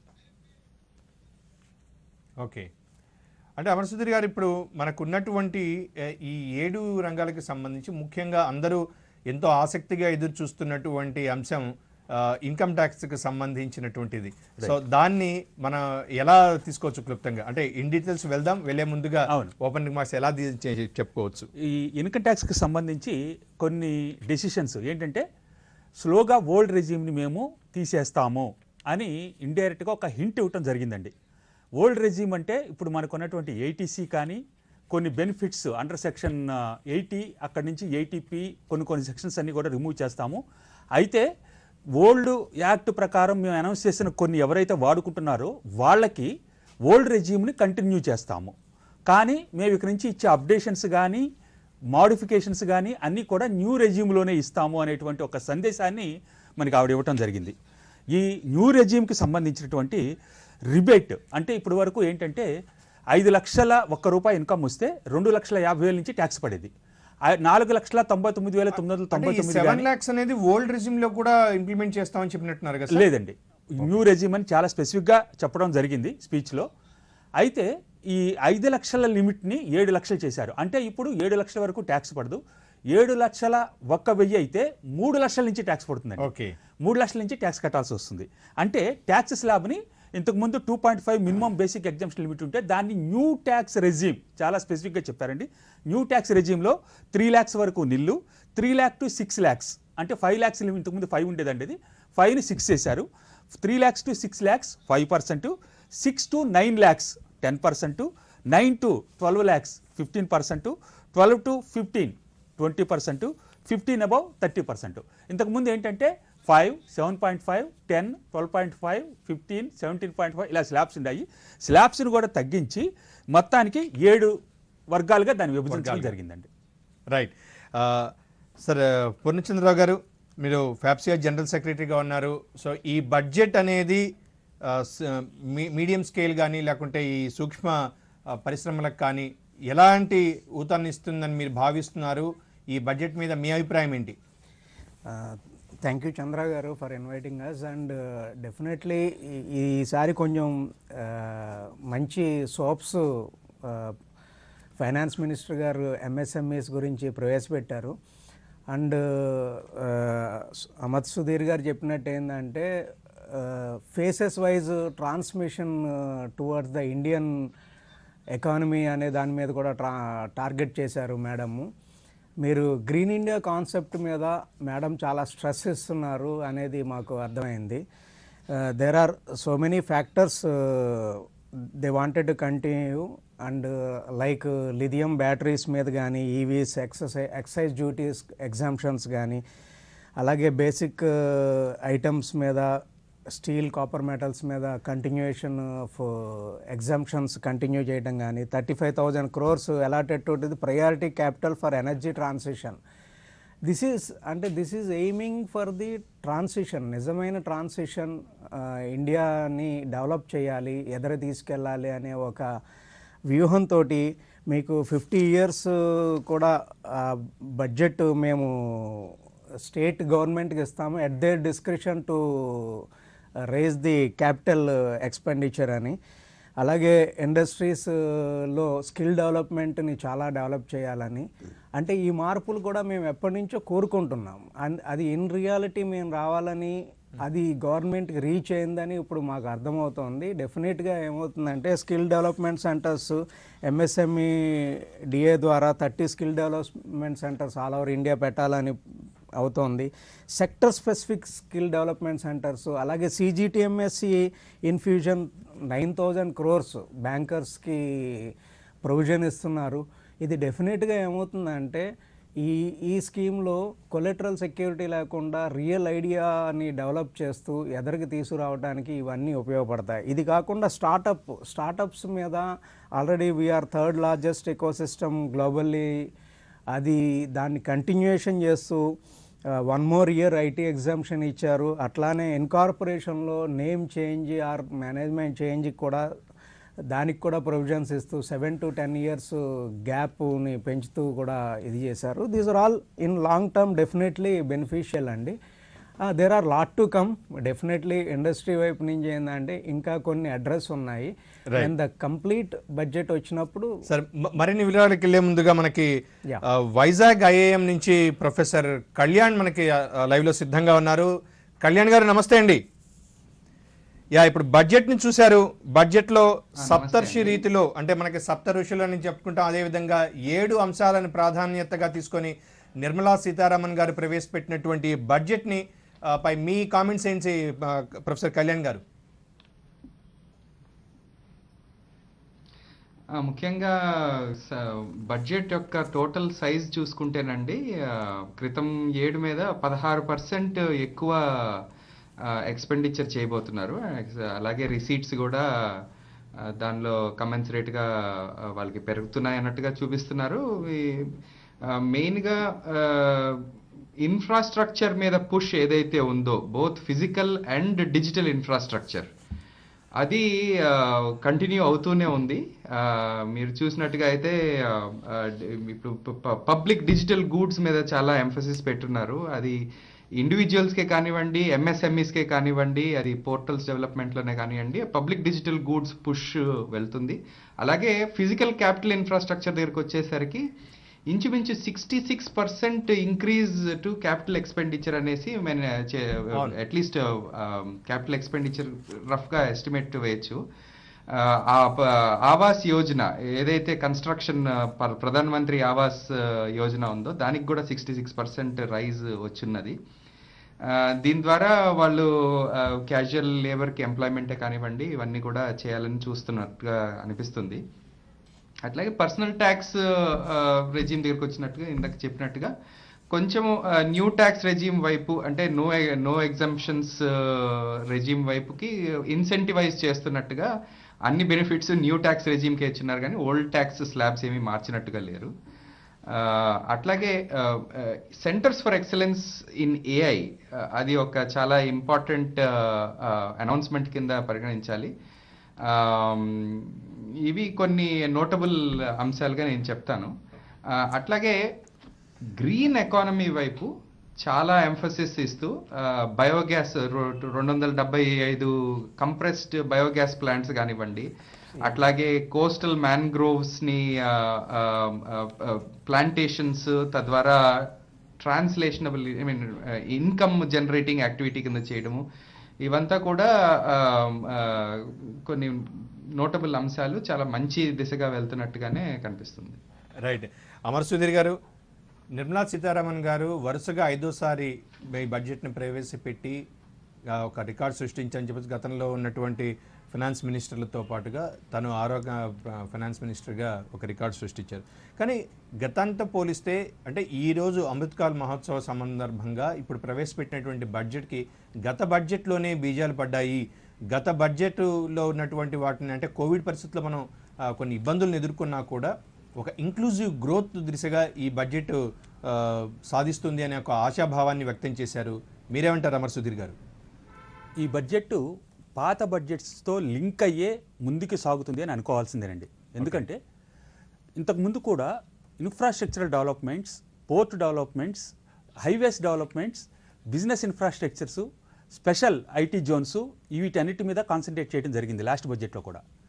దీనికి సంబంధించి ప్రజెంట్ సింగిల్ విండో సిస్టమ్ కింద దాదాపుగా 7-8 యాక్టులకు సంబంధించినటువంటి అప్రూవల్స్ అన్నీ కూడా ఒకే దాంట్లోంచి తీసుకునేటట్టుగా ఫెసిలిటేట్ చేయడం జరుగుతుంది.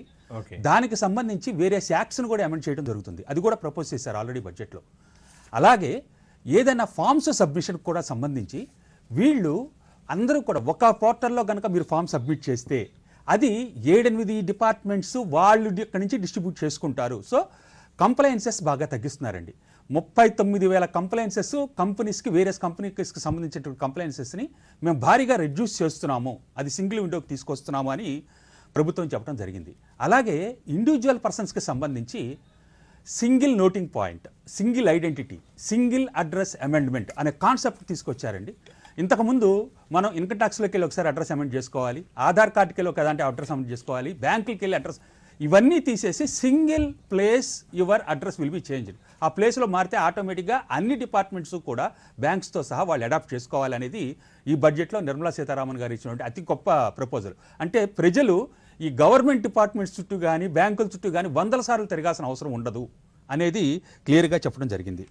అయితే మనకి దీనికి సంబంధించి టూరిజం డెవలప్మెంట్కి సంబంధించి కూడా చాలా బాగా 50 డెస్టినేషన్స్ని పాపులర్ టూరిజం డెవలప్మెంట్ యాక్టివిటీస్ కింద తీసుకోవడం జరిగింది.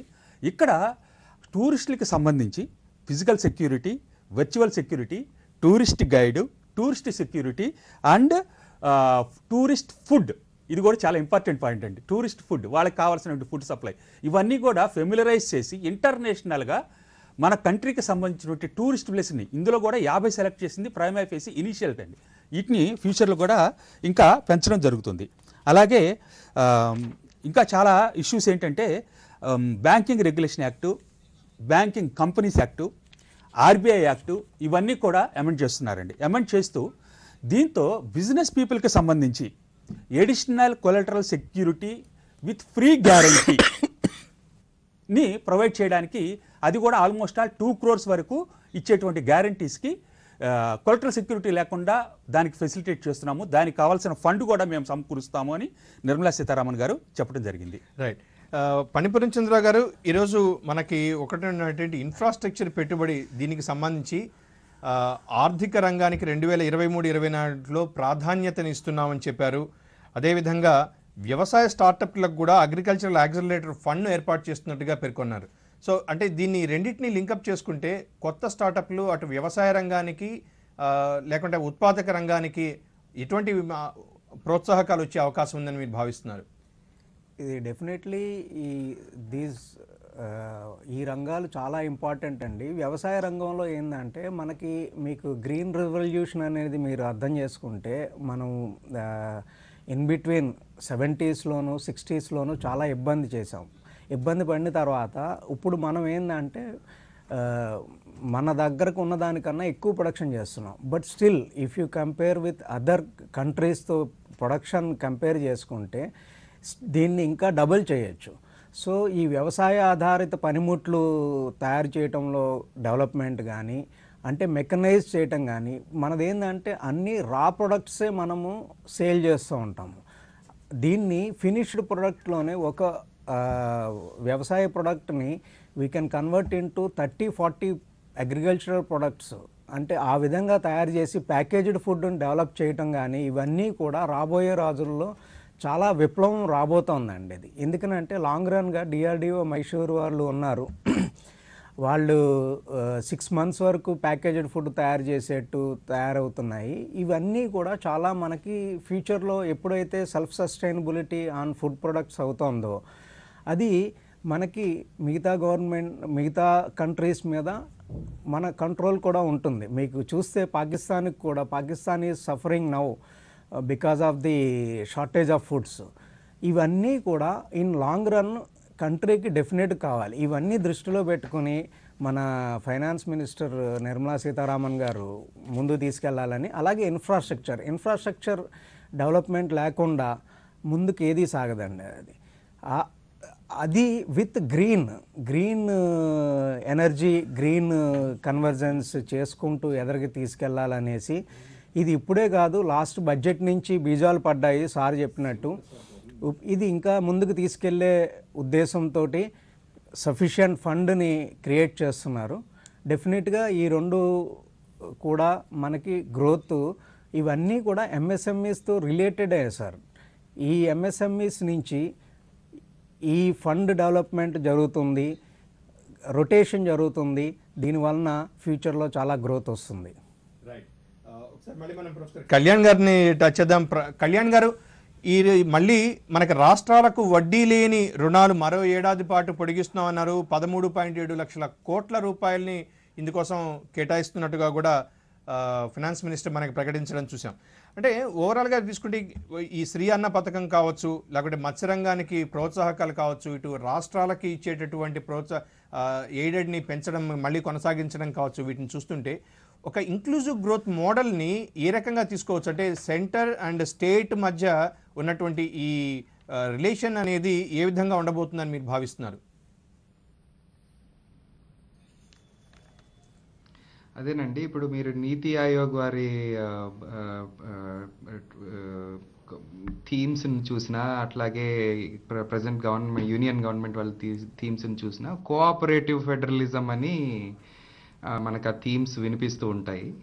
అట్లాగే కాంపిటేటివ్ ఫెడరలిజం అని కూడా కొన్ని అంశాల్లో వాళ్ళు మెన్షన్ చేస్తుంటారు. 15th ఫైనాన్స్ కమిషన్ వారు ఇచ్చిన గ్రాంట్స్, అదే ఫార్ములాని మించి కూడా కొన్ని గ్రాంట్ ఇన్ ఎయిడ్స్ ఆల్రెడీ ఎక్కువ ఇస్తున్నట్టుగా మనం చూడొచ్చు ఈ క్రితము 3-4 ఏళ్ల నుంచి. దానిలో భాగంగానే ఇది ముందుగా ఇంకా ఈ ఇంట్రెస్ట్ ఫ్రీ లోన్స్ కానివ్వండి, తర్వాత ఈ ఎన్హాన్స్డ్ కోఆపరేషన్ అని ఇస్తున్నారు. So that states better judge వాళ్ళ ఓన్ సిచ్యువేషన్కి, వాళ్ళ ఓన్ అడుగులు వస్తున్నట్టుగా మన అగ్రో క్లైమాటిక్ కండిషన్స్ గట్టుగా ఒక ఉద్దేశంతో కూడా మోర్ అండ్ మోర్ అట్లా ఇన్పుట్స్ కూడా కన్జర్వ్ చేసినట్టు అవుతుంది. ఇవన్నీ వాటర్ కూడా తక్కువ. వ్యవసాయ ప్రతి సంఘాలను కూడా డిజిటలైజ్ ఈ చేస్తూ దాదాపు 63,000 వ్యవసాయ ప్రతి సంఘాలు తీసుకొస్తున్నారు. అంటే ఓవరాల్ గా వ్యవసాయానికి ఒక పెద్దపీట వేసినట్టుగా మనం కళ్యాణ్ గారు. తప్పకుండా అంటే ఎకనామిక్ థియరీస్ లో ప్రతి సొసైటీ అగ్రికల్చర్ బేస్డ్ గానే మొదలవుతుంది. ఏదైతే అది సర్ప్లస్ ఎప్పుడైతే ఎప్పుడుతుందో అవుతాయి. ఇప్పుడు దేశాలన్నీ కూడా సో మన అగ్రికల్చర్ లేదు, సో దాన్ని ప్రాఫిటబుల్ చేయడానికే చాలా స్కీమ్స్ తీసుకొస్తాను కానివ్వండి, ఫార్మ్ మెషిన్ ఎంఫసిస్ ఉంది. ఇప్పుడు మీరు ఈ బడ్జెట్ కోఆపరేటివ్స్, అట్లాగే పర్టికులర్గా విమెన్ కోఆపరేటివ్స్ అండ్ మన కోఆపరేటివ్స్ లా మీరు చేసే మీ 15%, ఇది వరకు క్రితం బడ్జెట్ రేషనలైజేషన్ చేశారు, 18% నుంచి 50% చేయడం. అదంతా మన దేశానికి మన ఇప్పటిదాకా మన రూట్ అయ్యేంట్ ద్వారా పెరగచ్చు. రామకృష్ణ గారు మనకు అందుబాటులో ఉన్నారు. నమస్తే రారు. నమస్తే అండి. నిర్మలా సీతారామన్ గారి బడ్జెట్ ప్రెజెంటేషన్ చూశారు కదా, సో మీ కమెంట్స్ ఏంటి రామకృష్ణ గారు? ఏం లేదండి మేజర్ మాకు సెక్టర్ అయితే వన్ ఈజ్ ఎక్స్పోర్ట్ డ్యూటీ లో చేంజెస్ వచ్చి I thinks are going to be cheaper వరకు and some of the also it will be cheaper ఏమేమి ఐటమ్స్ అంటే ఇక్కడ మనకి తీసుకుంటే డిజిటలైజేషన్ కి ప్రాధాన్యత ఇస్తున్నారు, టెక్నాలజీకి ప్రాధాన్యత ఇస్తున్నారు వైపు రూరల్ మీ డెవలప్ కావాలి అంటే అక్కడ ఉన్నటువంటి అగ్సార్ని డిజిటలైజ్ చేసే దిశగా చూస్తున్నారు. సో ఈ ప్రక్రియలో ఎటువంటి వాతావరణం రామకృష్ణ? అదండి ఇప్పుడు మన 5G వచ్చి చాలా there was lot of talk వాళ్ళ అగ్రిటెక్ మీద ఉంది. డెఫినెట్లీ ఆ సెక్టర్ డిజిటల్ కన్వర్జెన్స్ తీసుకొచ్చి I think more control on the agritech fish లో ఇది ఇన్ ది బడ్జెట్. ఈ 5G వాళ్ళ కోసం దాదాపుగా 100 ల్యాబొరేటరీలు ఏర్పాటు చేస్తామని కూడా ఒకటి ప్రకటించారు నిర్మలా సీతారామన్ గారు. లాస్ట్ ఇయర్ మా ఇండియా మొబైల్ కాంగ్రెస్ లోనే అనౌన్స్ అయింది, మినిస్టర్ ద్వారా అనౌన్స్ అయింది 100 టెస్ట్. ఐ థింక్ దానికి ఇప్పుడు డైరెక్షన్స్ వచ్చేసినాయి. ఇది లో టెస్ట్ చేసుకుని I think release out the product. Overall గా తీసుకుంటే ఈ టెలికమ్యూనికేషన్ రంగానికి ద్వారా కొంత ఊతం లభించే అవకాశం మీరు భావిస్తున్నారా? నాకు యాక్చువల్లీ డిప్లాయ్ చేయాలండి. డిప్లాయ్ చేయడానికి మాకు చాలా ఎక్స్పెక్టేషన్ ఉన్నాయి. డిజిటల్ ఇన్ఫ్రాస్ట్రక్చర్ వస్తుంది. ఐ థింక్ ఈ ఫైబర్ రోల్ అవుట్ చేయాలని మా ఎక్స్పెన్స్ చాలా హై ఉన్నాయి కానీ దాని మీద వరకు ఏం మనకి బట్ ఏం కనపడలా. ఈ డిజిటల్ లైబ్రరీ కాన్సెప్ట్ కూడా తీసుకొచ్చారు, ఎక్కువగా యూత్ అండ్ దీని అని చెప్పని. అక్కడ కూడా అగైన్ మళ్ళీ telecommunication revenue is more important to make the digital libraries. అయితే డిజిటల్ కంటెంట్ ఇవన్నీ ఒకటండి connective difference technology IOT AI రేపు బ్లాక్ చైన్ వీటి మీద కాన్సన్ట్రేషన్ స్కిల్లింగ్ సైడ్ చూపించారు. ఆల్సో ఈ 5G ల్యాబ్స్ ఇట్లాంటివి చూపించారు, స్టార్ట్అప్స్ కి ఇచ్చారు. ఐ థింక్ అది or MSME space artificial Ramakrishna garu adoption అన్ని ఫోకస్ ఉంది. సో ఏఐ మాత్రం it will take big leap. అది ఎంప్లాయ్మెంట్ జనరేట్ కూడా చేస్తుంది. Thank you Ramakrishna, valuable information. Sudheer గారు, ఈ కొత్తగా ఇల్లు కట్టుకునే వాళ్ళకి అంటే ప్రధాన మంత్రి ఆవాస్ కావచ్చు లేకుంటే ఈ గృహ సంబంధించి రుణ సదుపాయాలు ప్రొవైడ్ కావచ్చు, వీటి అన్నిటి మీద కొత్త లిబరలైజేషన్ ప్రకటించినట్టున్నారా నిర్మలా సీతారామన్? హౌసింగ్ సపోర్ట్ అనేది లాస్ట్ బడ్జెట్ అనౌన్స్ జరిగింది. స్పెసిఫిక్ దాని గురించి నేను తీసుకోలేదు కానీ పాత బడ్జెట్కి సంబంధించి మొత్తం కంటిన్యూ చేయడం జరుగుతుంది. అయితే ఇన్కమ్ ట్యాక్స్ నుంచినటువంటి హౌస్ దానికి సంబంధించి అయితే ఉందో దాన్ని కొంతకు ఈ బడ్జెట్లో అమెండ్ చేయడం జరిగింది, బెనిఫిట్ని చేయడం జరిగింది. ఎందుకంటే ఇన్ వాల్యూ అంటే ఇప్పుడు మీరు 10 కోట్లు 20 కోట్లు పెట్టిన వాళ్ళకి ఈ బెనిఫిట్ ఇవ్వడం అవసరం అనేటువంటి ఒక ఎక్స్ప్రెషన్ ఆవిడ దగ్గర కనపడుతుంది ఆ బడ్జెట్లో ఆవిడ ప్రవేశపెట్టిన విధానాన్ని బట్టి. సో హౌసింగ్ రంగానికి సంబంధించి రైట్, మనం ఇప్పుడు చిన్న బ్రేక్ తీసుకుందాం. బ్రేక్ తర్వాత న్యూస్ కంటిన్యూ అవుతుంది.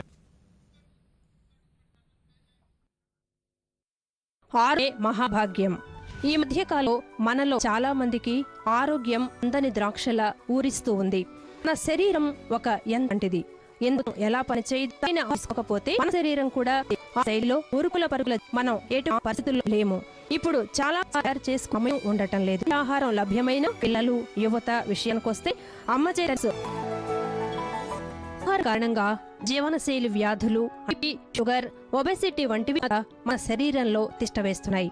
అందుకే మనం తీసుకునే ఆహారం మన ఆరోగ్యాన్ని నిర్దేశిస్తుంది.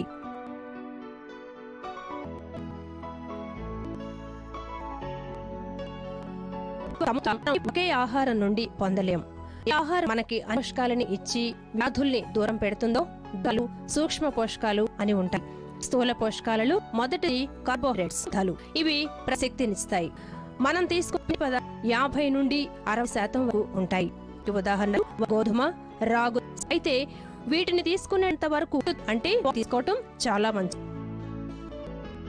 పోషకాలలో రెండవది ఆరోగ్యానికి పెరుగుకి ఉపయోగపడతాయి. ఇక కొన్ని హార్మోన్లు అవుతాయి. మనం తీసుకునే 10 నుండి 60% మన పౌదినులలో కందులు, చేపలు, గుండె పదార్థాలు అవుతాయి. స్టోర్స్ అంటే కొవ్వు పదార్థాలు. ఇవి మన ఆహారంలో 20 నుండి 30% వరకు ధర్మాలను నిర్వర్తించే హార్మోన్లు తయారు కావాలంటే కొవ్వు ఆవశ్యకత. సాచురేటెడ్, అన్సాచురేటెడ్ అని 2 రకాలు ఉంటాయి. సాచురేటెడ్ ఫ్యాట్స్ ని ఎక్కువగా తీసుకోవాలి. ఇంకా మనకి విటమిన్లు, లవణాలు అంటే సోడియం, పొటాషియం, వీటిని సూక్ష్మ పోషకాలు పనిచేయడానికి సూక్ష్మ పళ్ళు, కాయగూరలలో కలంగా లభిస్తాయి. మన ఆహారంలో వివిధ రకాల